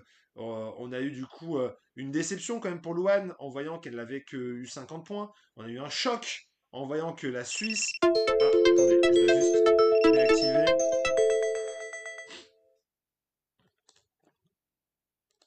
On a eu un choc en voyant que la Suisse a eu 0 point des téléspectateurs.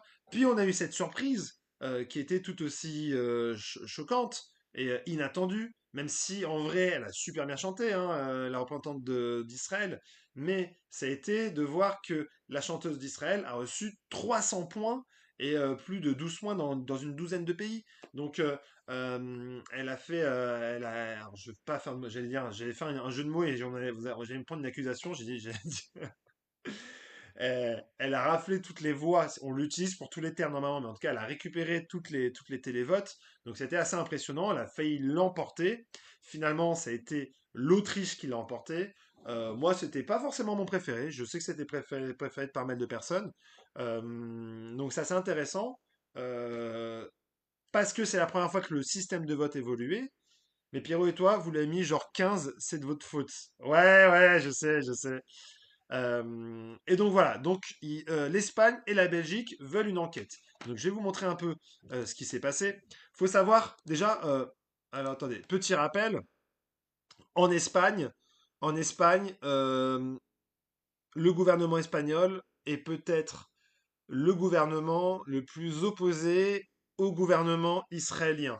Il condamne avec force et intensité et vigueur le gouvernement israélien et les attaques à Gaza. Voilà de manière générale. Avant le début de la cérémonie de l'Eurovision samedi, euh, l'Espagne a mis un disclaimer avant le début de la cérémonie pour dire qu'ils soutiennent le peuple palestinien qui est en train de mourir à ce moment-là et dénoncent la situation à Gaza et les bombardements israéliens. Donc du gouvernement israélien. Je parle toujours bien du gouvernement israélien pour pas que vous me fassiez attraper par la patrouille. L'Eurovision, c'est que de la politique. À ce propos, bravo pour le Dima TikTok, plus de 2700 pour le live samedi soir. Merci, Jay. Il y a désolé, mais Israël n'a rien à faire à l'Eurovision. Pourquoi Israël et pas le Palestine? Manu, oui, de toute façon, tous les pays attaquent. Vraiment aussi avec un clip d'Oxfam. Si on met Israël, il faut mettre la Palestine. Donc, en tout cas, Israël, c'est un partenaire de l'UER quasi historique. Ils participent à l'Eurovision depuis des années et des années. Ça, c'est quelque chose qui arrive depuis très longtemps.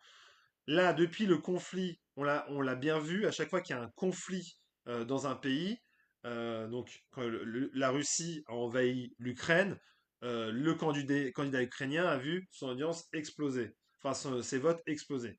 Là, avec le nouveau système de vote, Israël, il y a eu un mouvement qui a conduit, du coup, la candidate à recevoir la plus grande masse populaire de télévotes pour l'Eurovision.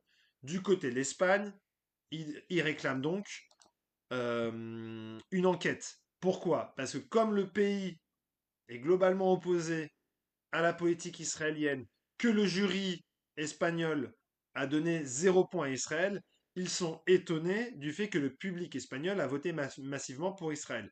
Après avoir reçu un premier document de justification au lendemain de la finale, mais devant le manque de précision de chiffres donnés, la télévision publique espagnole a décidé le lundi 19 de demander un audit à l'Union européenne, organisatrice de l'Eurovision. La candidature à l'euro est volontaire et la Palestine n'est pas un État reconnu partout. Tout à fait politique, tu as raison. Les présentateurs de la RTVE avaient déjà fait parler d'eux au moment de la demi-finale en évoquant la guerre de Gaza, ce qui est interdit. L'UR a même menacé la chaîne d'une amende si les commentaires étaient recommencés. Pourquoi? Parce que l'UR se défend de faire toute politique et est censé être apolitique. En Belgique, la Belgique aussi envisage de faire des actions. Pourquoi? Parce qu'eux s'étonnent aussi que l'Israël ait eu 12 points dans leur public. La Russie dans le concours, non, ils y sont plus, ils ont été exclus, Manu. Le groupe prévoit même de remettre en question sa prochaine participation si aucune réaction sérieuse ne sont émises. Nous constatons que l'Eurovision est de moins en moins un événement fédérateur et apolitique. Il entre de plus en plus en contradiction avec les standards et les valeurs originales de l'événement, et ceux du service public, a annoncé la porte-parole du média. Donc, comme pour l'Espagne, eux, ils ont eu 12 points du public, 0 points du jury professionnel. L'Islande suit aussi, qui dit qu'ils veulent une enquête sur les télévotes. Donc, vous voyez, c'est un gros truc, c'est assez conséquent.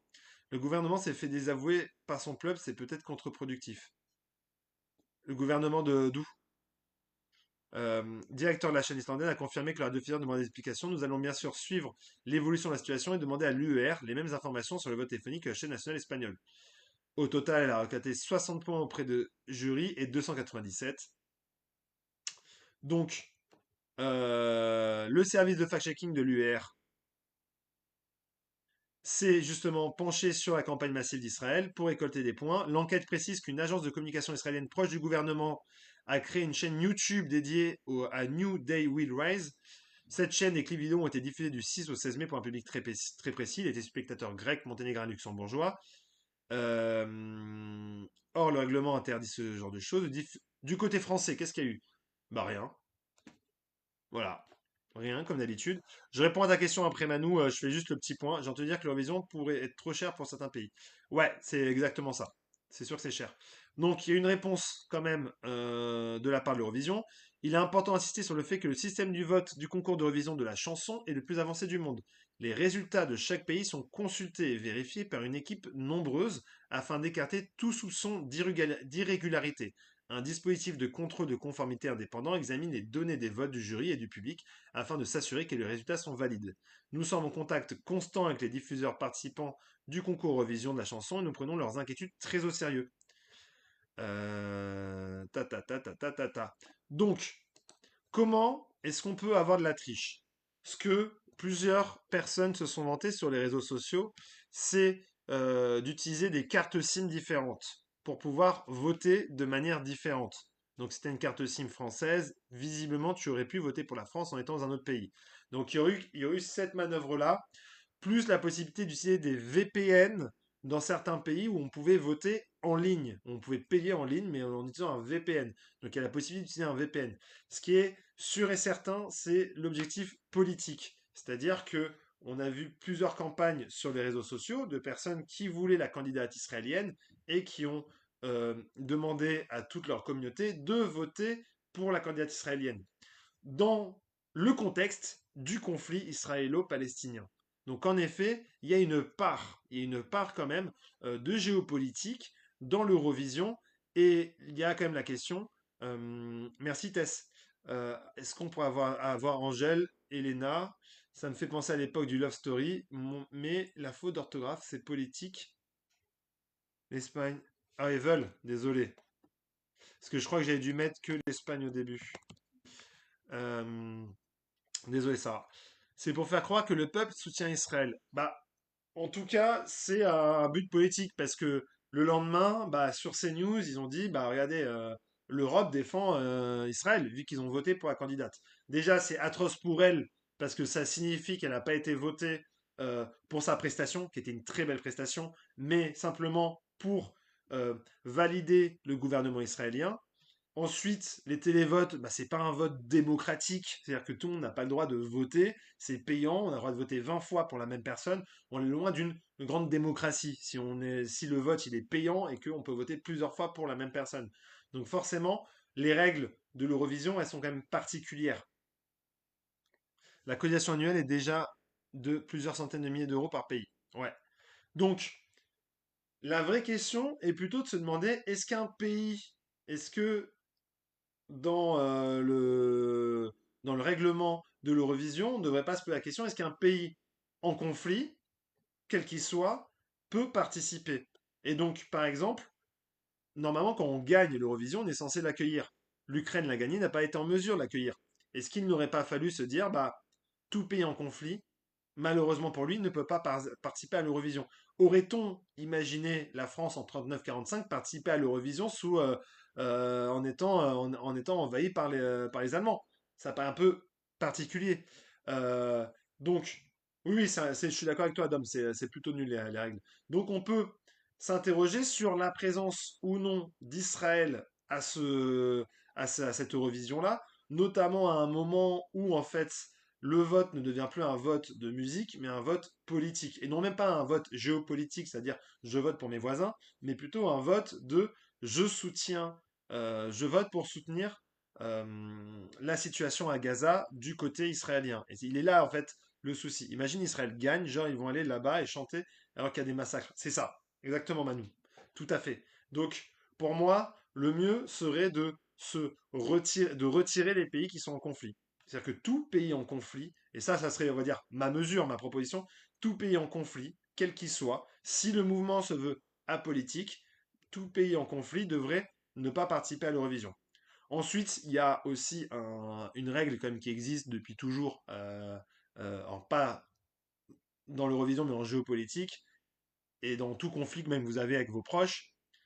Quand quelqu'un est neutre dans un conflit, il se positionne du côté de l'oppresseur. C'est-à-dire quand il y a une victime et un oppresseur, si on n'agit pas, c'est-à-dire qu'on laisse l'oppresseur agir sur la victime. Et donc, par conséquent, l'Eurovision, en tolérant Israël, en disant il n'y a pas de souci, bah en fait, il cautionne ce que peut faire Israël. Et donc, permettre ce vote-là. Donc ça interroge quand même d'un point de vue même philosophique. Mais un pays attaqué ou envahi peut avoir sa fierté de participer dans l'adversité. Euh, je suis d'accord avec toi, politique, mais en fait, ça permet de régler cette question-là de qu'est-ce qu'on fait exactement avec ce pays. C'est-à-dire que comment est-ce qu'on l'accepte, comment est-ce qu'on l'Occident a cautionné, a aidé les bourreaux, l'histoire jugera. Je suis assez d'accord. En tout cas, l'histoire jugera à la fin. En tout cas, il y a quand même un deux poids deux mesures qui est assez flagrant, c'est que la Russie, on n'a pas eu de mal à les exclure de l'Eurovision, des compétitions sportives, des territoires, à geler leurs avoirs alors qu'il y a eu une invasion d'un territoire et beaucoup moins de morts. Il y a eu des morts, c'est important de le rappeler, mais beaucoup moins de morts qu'en Israël. Euh, actuellement c'est Israël qui est l'oppresseur, mon cher Lichot. Sinon, qu'Israël, Azerbaïdjan et Australie dehors pour des raisons géographiques. En fait, le problème, c'est que l'Europe, géographiquement, c'est toujours très compliqué. Euh, Qu'est-ce qu'on fait entrer dans l'Europe? L'Eurasie? Qu'est-ce qu'on fait? Est-ce qu'on met que l'Union européenne? Et qui on met exactement? Donc, en gros, ce qui a été décidé politique, c'est de mettre en place, en fait, un système de l'UER qui pourrait faire agrandir l'Eurovision. Donc, par exemple, il y a des pays du Maghreb, il y a d'autres pays du Moyen-Orient, je crois que le Liban peut participer aussi. Donc tout ça est très grave. Euh, je vais répondre à Elisho. Personne n'est fan de terroristes. Comme on a besoin pour rassurer les gens qui sont du coup plutôt pro-Israël, euh, de leur dire oui, on est contre l'antisémitisme, oui, on est contre ce qui s'est passé le 7 octobre, c'est une abomination, c'est un acte terroriste. Regarde, je le dis mot pour mot. Oui, il faut libérer les otages. Donc, sous ça, oui. Et il faut arrêter de tuer des enfants, il faut arrêter de tuer, de détruire des hôpitaux, il faut arrêter de faire une tuerie de masse actuellement en Palestine. Les deux, et pas une seule. Et donc, euh, aujourd'hui, on a un pays qui détruit un autre. Et ce même pays est célébré lors de l'Eurovision. Et cette jeune femme, je ne l'en veux absolument pas, elle a super bien chanté, vraiment. Donc, dans tous les cas, c'est compliqué de d'intégrer un conflit euh, de guerre au sein d'un concours de chant. Et c'est pour ça que pour moi, il aurait fallu que Israël se retire parce qu'ils sont en guerre. Bah ça, on n'en sait rien. On n'en sait rien, il est chaud. Et même toi, en fait, t'en sais rien. Et que même s'ils y sont, aucun enfant ne mérite d'être assassiné. Je l'annonce. J'ai pas peur de dire. J'ai l'impression de prendre un courage monstre. Aucun enfant dans le monde ne mérite d'être assassiné. De toute façon, le jugement ACP était clair. Affreux ceux qui se basent à Gaza. Ouais, bah en fait, elle est là la dichotomie, le contraste fou entre l'Eurovision où euh, on célèbre différents pays et à quelques heures d'avion de l'Europe,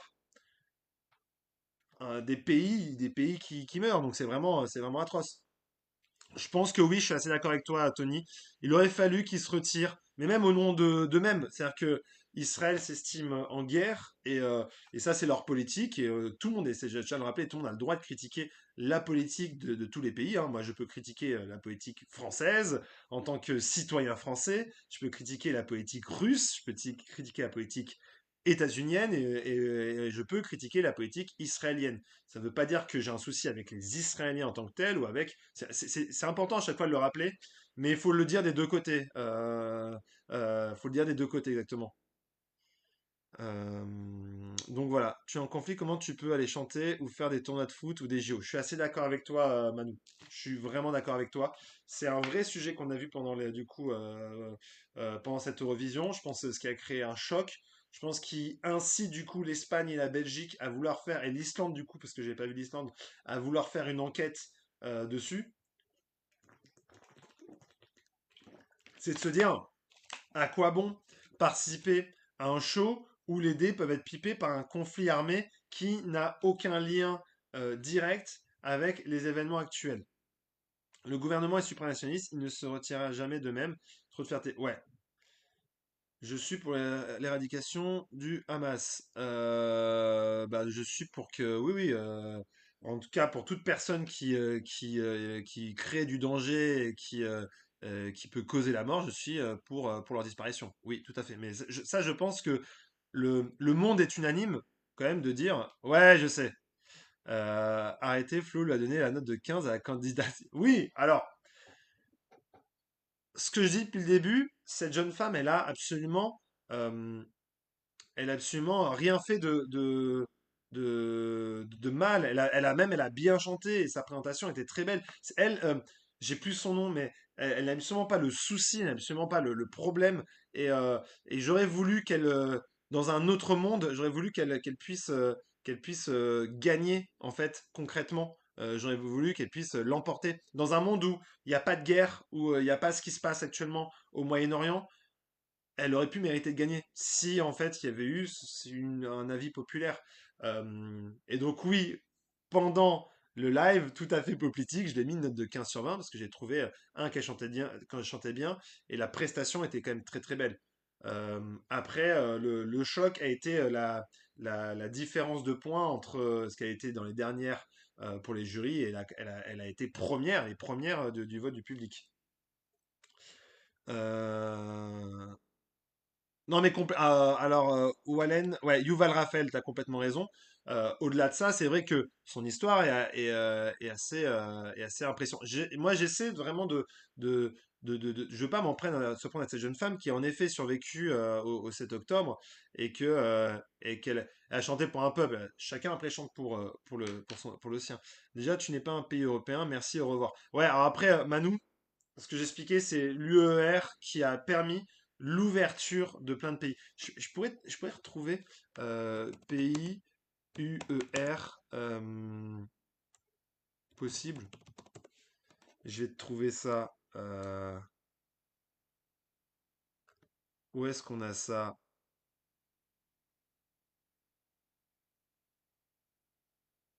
Donc là, alors ça, c'est les points. Euh, je vais te mettre quels sont les pays autorisés à participer à l'Eurovision.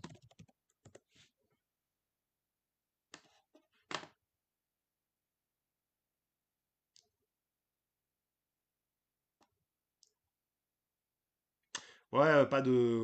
On essaie de rester mesuré dans le live, hein, les gars, hein. Euh, Combien ça coûte aux Français l'Eurovision? Bah, pour nous, en vrai, ça nous compte pas non plus énormément, je pense, hein. Même le Japon peut participer s'il paye. Ouais, j'avais vu ça. Il faut demander au peuple européen s'ils sont d'accord. Il y avait une liste de chaînes. Ouais. Mais moi, j'avais vu. Alors, attends, où est-ce qu'on peut trouver ça?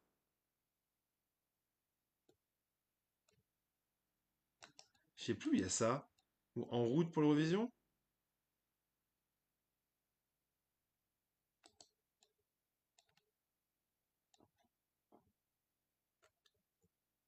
Je sais pas où je sais que j'avais trouvé une liste. Parce que là, on a les 26 pays qui peuvent voter. Mais il faudrait retrouver quels sont les pays. Hein, au moins 1 million. Demande à ChatGPT au pire. Ouais, mais je me rappelais que Liban, Eurovision. J'ai un souvenir d'avoir vu le Liban. J'ai pas envie de vous raconter des bêtises, bien sûr. Euh, alors, le Liban. Le Liban devait faire ses débuts en 2005. Mais le pays se retire généralement un accord n'ayant pas été trouvé avec l'UER sur les modalités de retransmission. La constitution du pays interdit la promotion des produits venant d'Israël. Ah bah voilà, il y a le conflit qui est de retour. Liechtenstein, Tunisie. Ça, c'est assez drôle. Ouais, ouais. Après, les États-Unis, je sais pas s'ils gagnent, parce que s'ils peuvent pas voter, je vais mettre Maghreb. Je sais pas où je l'avais trouvé. Pays participant à l'Eurovision.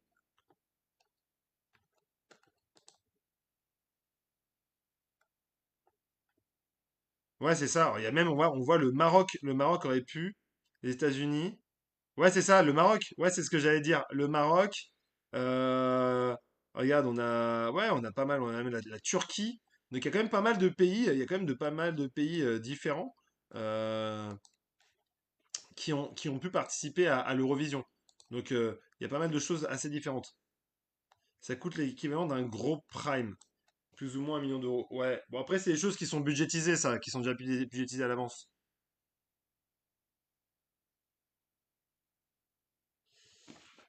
Donc, il y a quand même pas mal de choses. Ouais, sympa cette carte. Ouais, bah, bon, c'est des cartes qui se retrouvent assez facilement, hein, de l'Eurovision. De toute façon, ça, on verra l'année prochaine. On se refera un live, hein. Carte, pays, participants. Je sais pas si on peut retrouver une meilleure carte, mais. Ou alors, règle actuelle, pays participants, inactifs. Donc voilà, les pays inactifs. Andorre, Biélorussie, Bosnie, Bulgarie, Hongrie, Macédoine, Maroc, Moldavie, Monaco, Roumanie, Russie, Slovaquie, Turquie. Alors j'ai pas vu le journaliste foot qui a quitté RMC, c'est peut-être tombé là. Pourquoi ce débat sur l'Eurovision? On est juste revenu au Wallen sur. Merci Sylvie de me suivre.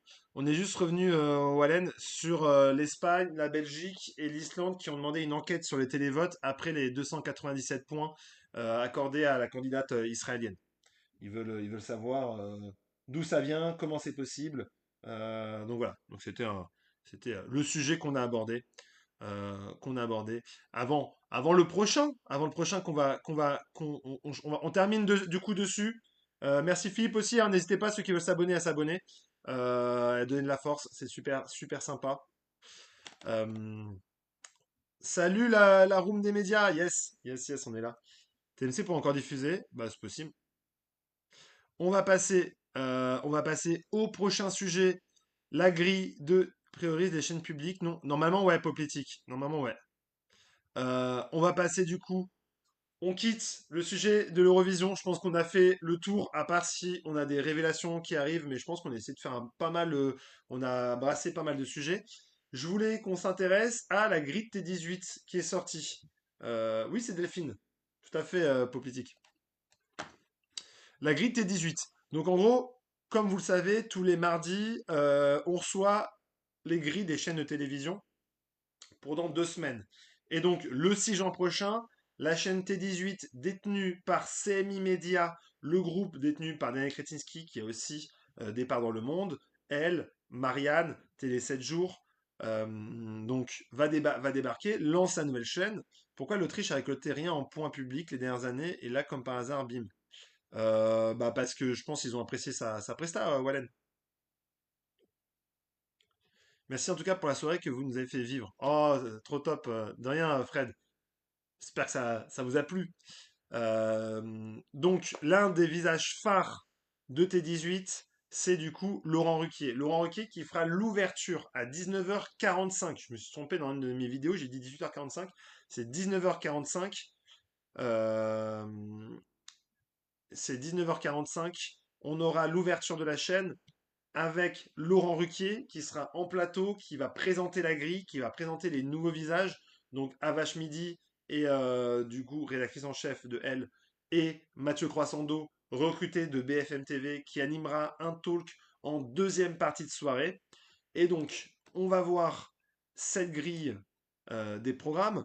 Donc inauguration, comme je le disais, le 6 juin prochain, vendredi à 19h45 sur la TNT, une émission qui va s'appeler T18, c'est maintenant. Euh, donc, il sera accompagné donc des deux personnalités dont je viens de vous parler. Ils vont présenter les ambitions de la chaîne. Je pense qu'on aura aussi le patron de la chaîne qui sera présent. Les trois programmes phares à retenir, pour tout dire, donc l'émission de Mathieu Croissando qui sera en access tous les jours, du lundi au vendredi en semaine à 22h30, et qui sera non pas un talk en concurrence avec Quotidien et C'est à vous et Hanouna sur W9, ou le talk de Novo 19.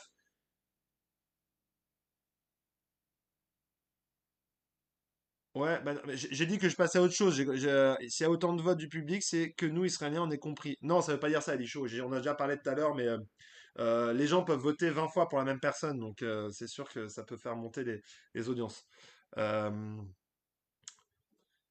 mais vous battez pas. De toute façon, on a changé de sujet, on parle de T18. Donc, Mathieu Croissando.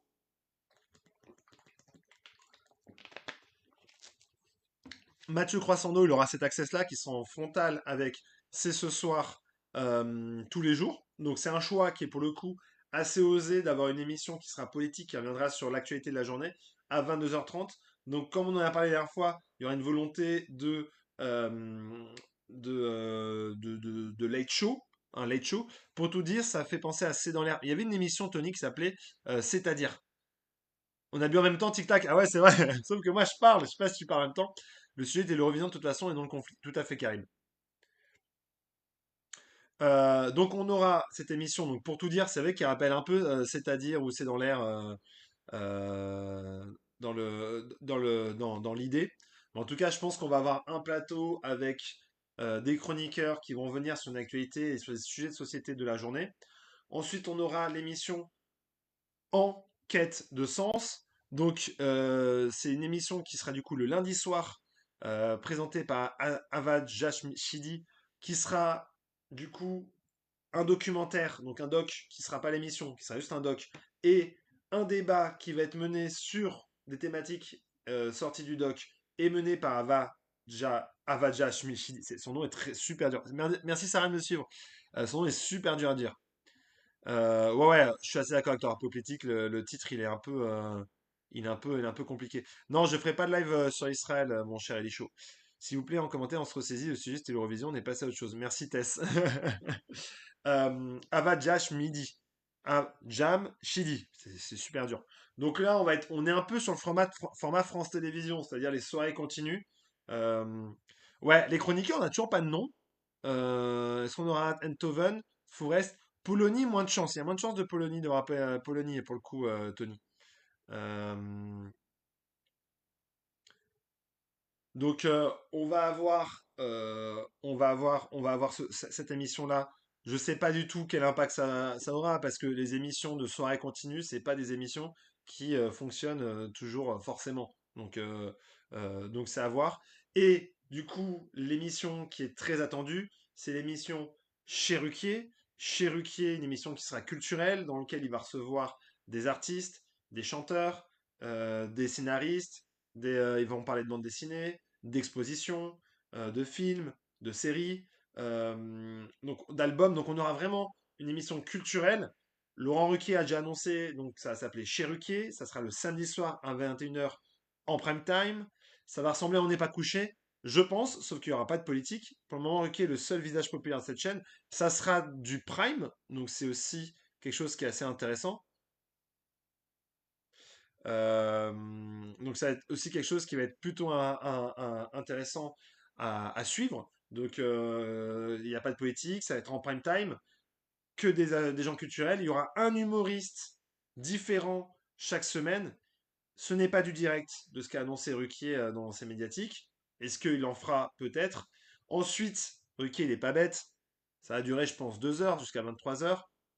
Rediff de chez Ruquier, c'est-à-dire il rediffuse immédiatement le prime time chez Ruquier juste après chez Ruquier. C'est atypique, c'est original. Donc, oui, c'est ça, je pense, politique. On va être un peu dans cette veine-là de on est en direct. Donc, ils vont rediffuser juste après, du coup, chez Ruquier, qui sera donc en frontal avec quelle époque. Donc, on aura Ruquier face à Salamé. Pour Ruquier, il n'y a aucun souci parce qu'il sait que c'est une rediff. Une rediff, ça fera moins d'audience. Une rediff, si ça n'avait pas d'audience, c'est pas grave. Et au pire des cas, ça prend de l'audience à aller à Salamé. Donc pour lui, c'est tout. Voilà, j'ai terminé encore. Donc pour lui, c'est tout bénef. C'est la chaîne de Yann Kretinsky, la Mayan, elle, et 7 jours, France dimanche. Tout à fait, Karim. Tout à fait. Euh, il manque une recrue phare pour le 19-21 h à la rentrée. Je suis assez d'accord avec toi. Du côté des autres programmes, on aura une émission qui s'appelle T-Déco, qui sera à 18 h 25. Merci Karim. Qui sera à 18 h 25, qui sera une émission quotidienne sur la décoration intérieure. Qui l'anime? Est-ce qu'on aura le retour hypothétique de Valérie Damido? Il faut savoir que sur T18, tous les contrats ne sont pas des contrats exclusifs. Donc la possibilité de recruter quelqu'un uniquement, uniquement pour une émission et qui peut travailler pour un autre prime. Il y a toute une génération qui attend leur heure pendant que certains prennent leur retraite à 80 ans. Tu as clairement raison, politique. Parce que TDECO, c'est pas moi qui le fais, hein. Ensuite, tu posais la question de l'Access. Ils ont annoncé une émission de rénovation et d'aménagement qui s'appelle Faites comme chez eux. Pareil à 19 h 30. Quel goût ça aura? Qu'est-ce que ça sera exactement? On ne sait pas. On ne sait pas. Ça vraiment, je pense qu'on va découvrir les visages dès le 6, des gens qui vont incarner ces programmes-là. Donc ensuite, après, on va avoir du documentaire toute la journée pour remplir les cases. Donc sur des sujets historiques, sociétaux, culturels. Donc ça, ils ont acheté, je pense, des catalogues entiers de docs. Ce qui est prévu aussi en prime, des films d'auteur, grand public. On va avoir pas mal de films qui vont être le soir et du spectacle vivant. Ça, on en avait déjà parlé la dernière fois. Ouais, il n'y aura pas beaucoup d'émissions de buzz. Donc, en film, on a déjà du coup le 6 juin, on débute avec Yves Saint-Laurent. Le lendemain, on a la pièce de théâtre Ramsès II. Le dimanche 8, un très très bon film, Everything Everywhere All at Once, qui est vachement bien, vraiment, qui est super top. Si vous l'avez pas vu, je vous le conseille. Un doc sur la charge mentale, du coup, le 9 juin, qui, par conséquent, sera suivi d'un débat animé par Adva Jamshidi. Euh, Ensuite, un doc sur Bonaparte. Ensuite, La loi de Barbara, une fiction du coup qu'ils ont racheté avec Joseph Balasco. Un film inédit, L'avocat avec Benoît Magimel. Et enfin, le vendredi, un documentaire historique sur Marie-Antoinette. Donc on n'est pas sur quelque chose de révolutionnaire, on est sur une nouvelle chaîne avec de nouveaux programmes, du théâtre, du film, du doc historique. Ils sont obligés, c'est dans leur convention, on l'avait déjà regardé la dernière fois. Donc c'est un peu tout le, tout le sujet qui est comme ça. Donc on a fait le petit tour de l'actu. Je ne sais pas si vous avez vu d'autres actualités passer. Un mix entre France 5 et Paris Première. Ouais, un peu, c'est ça. Un peu. Donc, comme vous avez vu, la soirée, dès qu'on dit le mot Israël, il y a des gens qui débarquent sur le live. Je sais pas comment ils apparaissent, hein, c'est l'algorithme TikTok qui fait ça. Mais ouais, je suis assez d'accord avec toi, Tony. Je la trouve pas ultra ambitieuse pour le moment. J'attends de voir. On va juger, de toute façon. On essaiera de voir. Côté chroniqueur pour l'émission d'Anouna, tu as des news. Bah, à part euh, la fille de. Comment elle s'appelle? Pour moi, ceux qui sont confirmés, on a Jade Leboeuf qui sera présente. On a Valérie Benaïm, Raymond et Géraldine. Mais le reste du cast de chroniqueurs, on l'a toujours pas. Mais bon, de toute façon, ça est encore tout l'été. Mais ouais, Jade Leboeuf, Franck Leboeuf, ouais, merci de m'aider, les gars. Mais ouais, moi, très moyen la grille de T18. La grille de Novo 19, on l'a toujours pas. Donc tout est possible, hein. Sauf que c'est moi qui va prendre le JT. Vous allez me retrouver, vous allez rien comprendre. Tu sais qu'il y a une Koh-Lanta? Non, j'ai pas suivi koh. Tu as vu la fausse accusation de plagiat d'Hugo Clément par le Canard? Hugo Clément, il a plagié, parce que je crois qu'il avait déjà plagié. Mais Hugo Clément plagiat. Mais le problème du Canard, c'est qu'il faut l'acheter. Le Canard accuse Hugo Clément de plagiat, c'était faux. Ah, selon Arrêt sur Image, c'est faux. J'ai vu passer que le keuf de luxe et Michel Marie serait de la partie. Michel Marie, je trouve ça bizarre parce que c'est-à-dire qu'il va refaire du fait divers, Politique. Hugo Clément, il a des casseroles. Mais en tout cas, visiblement, il y a un démenti du côté d'Arrêt sur Image pour, euh, pour ce plagiat. Domadaire avait lui-même emprunté les infos d'autres médias sans les citer. Ok. Donc en gros, c'est le copieur à copier.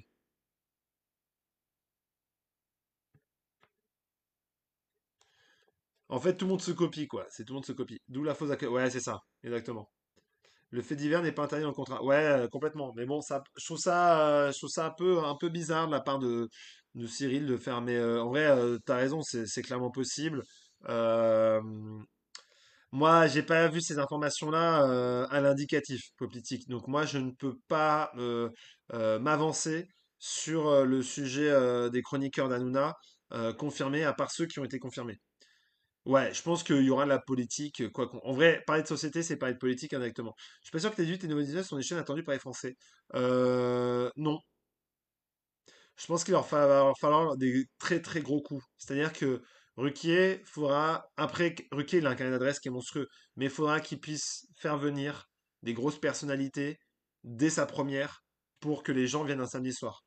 Ma source est Tony qui lui-même tient ça de Jordan. Est-ce qu'on a un retour de Babas dans l'émission de Ruquier? C'est la question surtout. Est-ce qu'on a un retour de Babas? Mais, euh, mais ouais, ouais, bah, j'ai vu côté rumeur quand l'ami Clément Garin a annoncé plein de noms.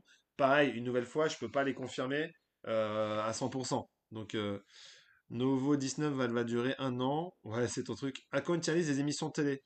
Bah ouais, ouais, faut que je l'organise. En fait, j'avais prévu, mais là on a terminé un peu tard et j'en ai prévu une qui est beaucoup trop longue. J'ai prévu une tier list sur les chroniqueurs de C'est à vous. Ou alors vous m'aidez à la faire, parce qu'il y a pas mal de chroniqueurs, vous m'aidez à la remplir. Je peux la faire. Mais est-ce que ça vous chauffe une tier list C'est à vous? J'en ai une qui est toute prête. Vous me dites, hein. S'il y en a qui veulent m'aider, mais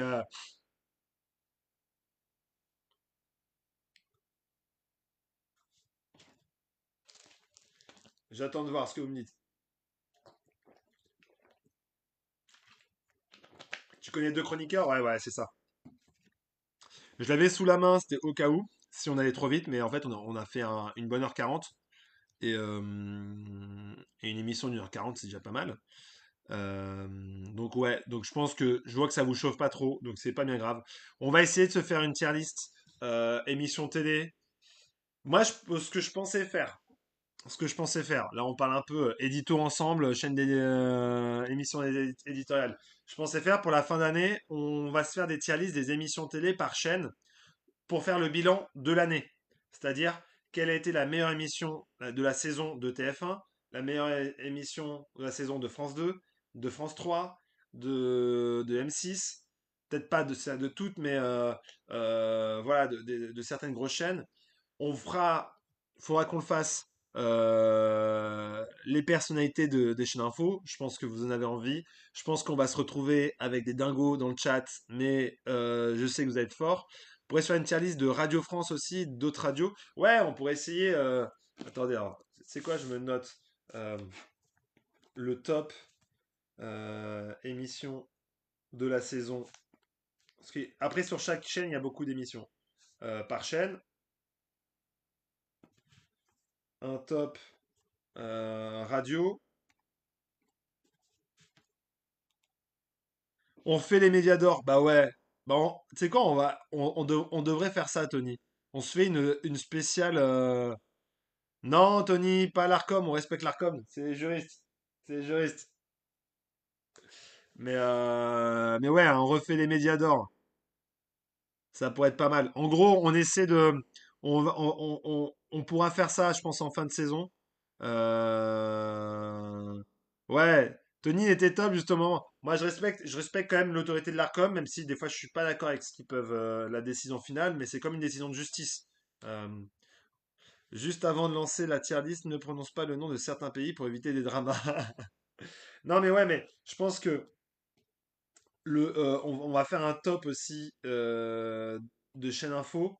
Ça, je pense, ça va faire l'objet d'une soirée spéciale parce que ça a duré très longtemps. On aura, je pense, des foufous dans le chat qui vont débarquer dès qu'on va parler de CNews, dès qu'on va parler de Pascal Pro, dès qu'on va parler de visage de la chaîne, ou peut-être qu'on le fait par chaîne. On pourrait faire une spéciale CNews, histoire de bien s'accrocher, et une spéciale BFM. Ouais, sauf que je te vois, tu dis tu respectes la com, ils ont des décisions horribles. La décision d'arrêter C8 était plus que justifiée, Tony. Et ça, je l'ai expliqué mille fois. Ils auraient pu ne pas le faire, mais par contre, le faire était justifié. S'ils avaient arrêté TF1, je t'aurais dit que c'est injustifié. Ou s'ils avaient arrêté, je sais pas, Gulli, mais pour C8, c'est justifié. J'ai des amis auxquels ça s'est mal passé. Non, mais je peux comprendre que c'est difficile, mais c'est la responsabilité de l'éditeur, ce qui est toujours important. On a déjà su un âne traumatisé pour longtemps, je crois. Ouais, j'ai j'ai le sentiment aussi. Et que malgré faire, moi j'essaie toujours de faire de la pédagogie, ce que j'appelle aussi faire de l'éducation média, c'est-à-dire d'expliquer les médias, notre métier, pour que chacun puisse se faire son opinion. Parce qu'après, on a le droit de pas être d'accord, mais de dire que s'en prendre directement à l'Arcom et à l'autorité, c'est pas bon. En fait, on peut entendre la justification. Après, j'entends la tristesse que tu aies perdu ta chaîne, complètement. Son budget. Ouais, ouais, non, mais. euh, L'Arcom, c'est une autorité. Donc, ils te refusent, ils t'acceptent. Je pense que ceux qui ont postulé pour avoir la présidence de France Télévisions, ils savaient que les dés étaient pipés dès le début. Enfin, des pipés.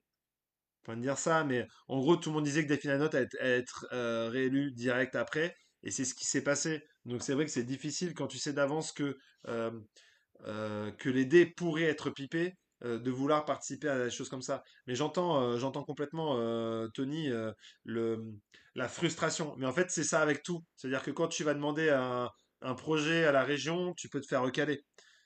Ruquier va faire quoi? Il va chez M6? Non, non, Ruquier, il va sur T18, Manu. Il va sur la nouvelle chaîne, la 18. Donc ouais, donc je pense qu'on pourrait se faire ouais, on refait les médias d'or. On va essayer de se faire des catégories. Je vous en mettrai, c'est quoi? Je vous en mettrai à chaque fois genre 4 ou 5 et vous votez dans le chat. Comme ça, on pourra désigner euh, qui remporte. Mais on se fera quand même le top des émissions de la saison. J'aurais bien voulu voir le média TV par contre sur la TNT. Ah ouais, ouais, en vrai, ça aurait pu être intéressant à partir du moment où tu as CNews, ça pourrait être aussi intéressant d'avoir le pendant. Ça aurait pu être intéressant. Oui, mais que T18, il n'a pas d'exclusivité. Non, non, il n'a pas d'exclusivité, donc a priori, il va continuer ses activités avec TF1, Manu. A priori, il continue ses activités avec TF1. Ensuite, moi, pour continuer aussi les petites infos, la semaine, je commence à faire des vidéos rétro. Je sais pas si vous avez vu. Massinger, ouais, Manu. Je fais des vieilles vidéos rétro où je ressors des vieilles séquences des années 2000, 2010, notamment dont On n'est pas couché. Parce que je vois que ça plaît pas mal. J'en ai mis une avec Ango là aujourd'hui. Comme la semaine prochaine, je pars au Pays Basque pendant 10 jours. Je vais vous préparer du coup du contenu, on va dire, plutôt froid, mais on va revenir sur des sujets, des zappings qui ont marqué, du Zemmour, du Nolo, du Christine Angot comme j'ai fait aujourd'hui, du Michel Polac. J'ai une séquence Michel Polac, Muriel Robin, Bernard Tapie, qui est cultissime et que plein de gens ont oublié. Donc je vais essayer vraiment de, sur la chaîne TikTok et aussi sur Instagram, mais bon, il n'y a personne Instagram qui est ici, et sur YouTube, vous aurez ça pendant une dizaine de jours. Là, je les teste un peu aussi chaque jour. Il y a des sujets d'actu, comme vous avez vu ce matin, j'ai fait un sujet sur Cyril Hanouna qui se fait épingler par l'Arcom pour manque d'honnêteté. Bravo. Mais en même temps, j'ai mis une séquence en go. Donc je vois, voilà, il y a des sujets comme ça. C'est une forme de zapping pour se rappeler et raconter la petite histoire. Parce que moi, mon but, c'est pas juste montrer une vidéo, c'est raconter la petite histoire qui est derrière. Donc, en go contre, je sais plus, j'ai fait déjà tellement. Aujourd'hui, j'ai fait Ango Rousseau. Je raconte la petite histoire derrière, ce qui s'est passé, le fait qu'elle a quitté le plateau, la première télévision de Sandrine Rousseau. Là, j'en ai tourné déjà une autre qui sera publiée dans quelques semaines. Mais Éric Dupond-Moretti, sa première télévision, quand il est passé chez Ruquier, un clash, il défendait déjà les politiques. Bah, quelques années plus tard, il est devenu politique. L'idée, c'est vraiment de pouvoir, moi, faire des sujets froids sur la période d'été où bah, je ne serai pas dans mon studio, je ne serai pas chez moi à pouvoir avoir le temps de produire. Et donc voilà, parce que moi j'ai envie de continuer les lives avec vous. Pour le moment, je suis toujours en discussion avec des médias, avec des rédactions, mais j'arrive pas à trouver de poste fixe. Donc j'ai des missions par-ci par-là. Mais moi, mon objectif, c'est d'avoir quand même une rédaction et j'ai envie de continuer à faire les lives avec vous pour faire continuer à débattre parce que c'est super intéressant et j'adore avoir vos retours. Et c'est quand même ultra intéressant de pouvoir faire du, de l'éducation média et du décryptage des médias ensemble. Je pense qu'on a besoin. T18, tu postules. Bah, il n'y a aucune offre qui est sortie à T18 et c'est très opaque. C'est très, très, très opaque. En revanche, je vais pas vous le cacher, moi, si de Novo 19 ou T18 m'appelle demain, pourquoi pas? Pourquoi pas? Euh, Aujourd'hui, je pense que ma seule limite, ce sont les médias Bolloré. Mais parce que je ne suis pas adepte de leur ligne éditoriale. Vous ne me verrez pas manifester pour les voir disparaître. Mais ouais. Bah, hello, si tu veux leur écrire pour faire ma pub, faut pas hésiter. Mais en tout cas, moi, j'ai envie de continuer à faire ce truc-là avec vous. Donc, ceux qui ont des idées de format, voilà. Moi, j'ai le petit format là où on fait les médias qui est pas mal. Il y a les lives exceptionnels que je peux faire sur des événements où je pourrais les filmer dehors, sur place. Il y a un événement média, c'est une personnalité. Ça, je vais pouvoir le faire avec vous. Ils vont sûrement faire une émission en partenariat avec les 7 jours. Peut-être Tony, je sais pas. Ensuite, on va essayer avec Pierrot la Une de continuer aussi à faire des tier lists, soit moi solo, soit avec lui et de faire des tier lists comme on a fait avec l'Eurovision, peut-être pour des cérémonies, les Césars, les Oscars, voilà, un truc où on serait ensemble, comme on a fait la dernière fois. On a vu que ça a plutôt bien matché, que c'était assez intéressant.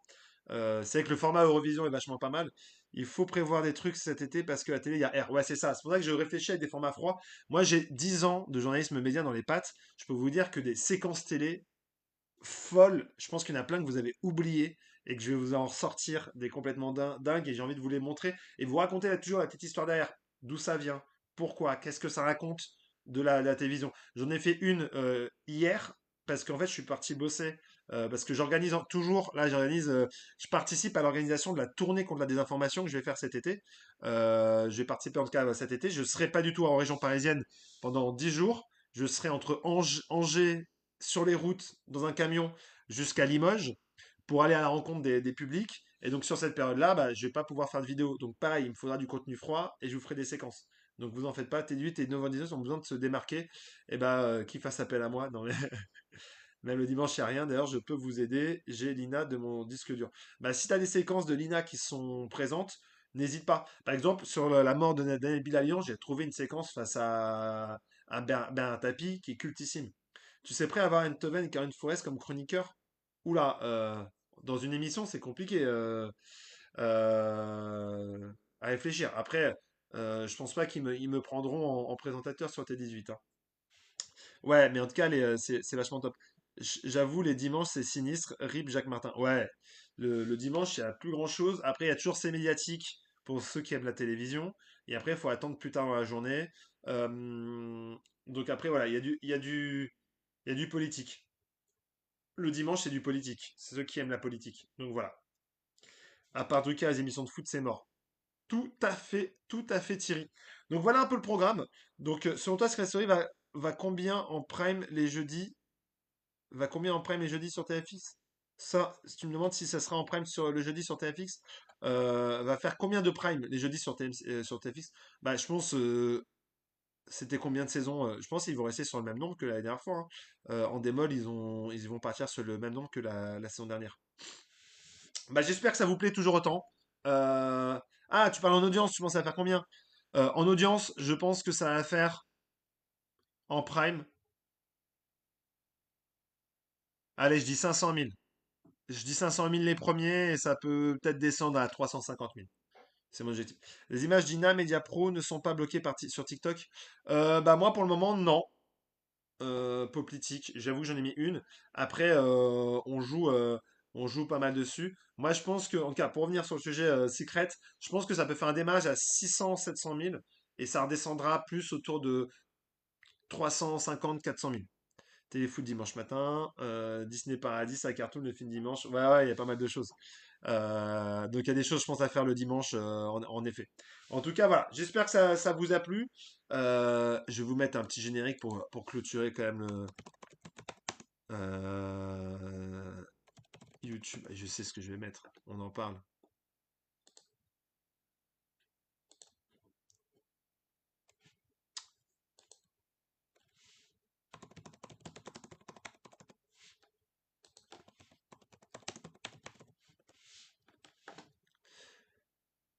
Bon, les amis, on se retrouve très vite. N'hésitez pas, ceux qui ont des idées, s'ils veulent qu'on développe des choses ensemble, on pourra le faire. Merci encore d'être présent lors des lives. Vous êtes top, vraiment, c'est super cool. McFly qui arrive, mais malheureusement, McFly, j'étais en train de faire mes adieux. Euh, je vous souhaite un très bon mercredi soir. Peut-être qu'il y aura un autre live, de toute façon d'ici mercredi, parce que je pars mercredi. Peut-être qu'il y aura un autre live. Et on continue, voilà, à faire l'actu média et on continue à aimer ça. On part en musique, comme j'aime bien finir mes lives. Ils ont tous un secret. Je leur ai confié une mission, le garder à tout prix pendant 10 semaines. Mais sauront-ils relever ce défi sans être démasqués? Alors, méfiez-vous des apparences.